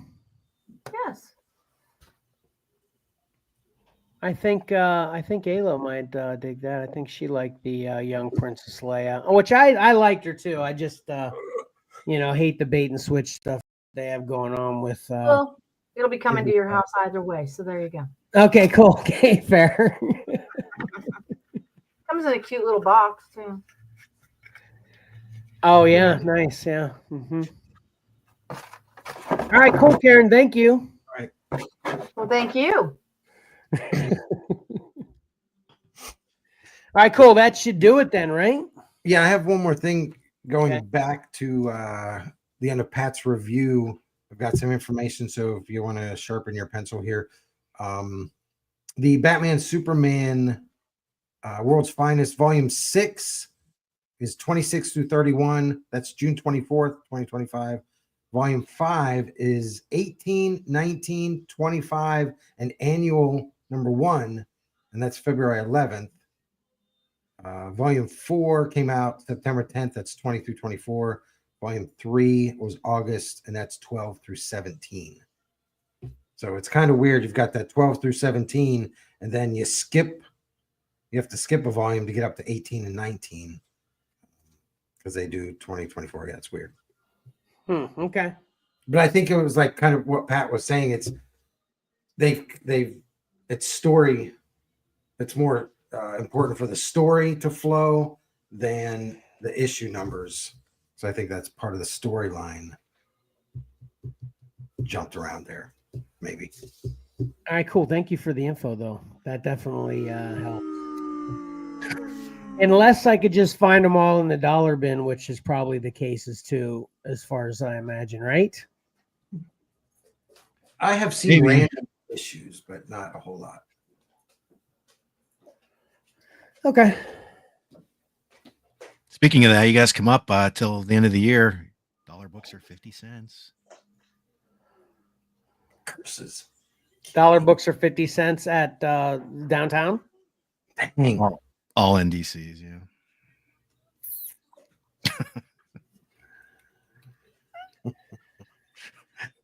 I can't do a Rubik's Cube either. I can do one side in no time. I can do two sides in a little bit of time, and I can never do all six sides. Karen, I think we're all over the place with our banners as well. But that's all I had was that recap on those trade paperbacks. All right, cool. Thank you. Let's close this out before I blow a gasket. Please like, comment, subscribe, and hit that bell to get notifications. Follow Xcellar Comics on Facebook, Instagram, and X, and follow Xcellar_comics on TikTok. Wait. See, that's what I'm saying. We're okay. Thank you. You can help support the show and everything we do and plan to do through Patreon at patreon.com/XcellarComics. Sorry, Karen, this is my fault. I should have moved them around before the show. And then the next one that was up, but we can still say is, if you're unaware, we're doing a cover combat right now, and the finale is coming up this coming Monday. You still have time to vote on what you think should be the cover combat 10 champion on the cover combat post on Facebook. You can still vote on that now. But the finale is this coming Monday, December 2nd at 8 p.m. Eastern Standard Time. And then I think the other thing, we got no eBay whatnot stuff up there. But I do have a whatnot show scheduled today at like 7 o'clock. I think we've got tree plans today. So if it doesn't make it today, I'll definitely get one in by tomorrow at the latest. But you can go to whatnot at Xcellar Comics on whatnot and bookmark that show. Check it out. We've been having a lot of fun the last couple weeks with the whatnot shows. So please stop by and check it out. We've got some great deals. And then lastly, join our next regular live stream on YouTube, Instagram, or Facebook on Saturday, December 14th, skipping a week at 8:30 a.m. Eastern Standard Time. When are we doing the next previews? We're doing it the week after that, right? Yeah. The 22nd will be the next previews, right? Yeah. Then that'll be the last thing. That'll be the last thing for the rest of the year, right? Mm-hmm. Yeah. Yep. So we've got the finale of Cover Combat coming up Monday. This live stream on December 14th. Previews on the 22nd. And that'll wrap up 2024, shockingly enough. We'll see y'all in January.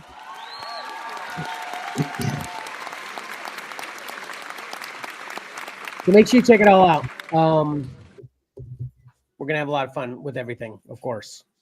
Oh, and December 14th is going to be what's going on with Pokemon as well. That's right. We've already got that confirmed for Michael to stop by to tell us what's up with Pokemon one last time in 2024 as well. So that'll be fun. So lots to do. Lots of content inbound.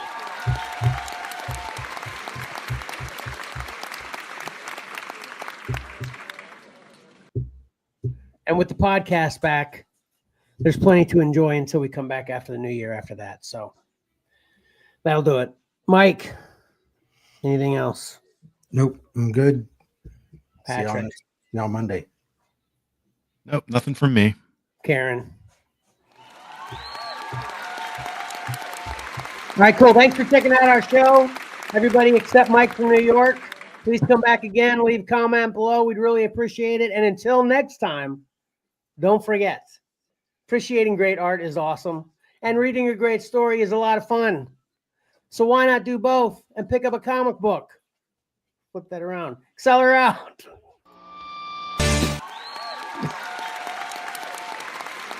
Where's my closing? I didn't move any.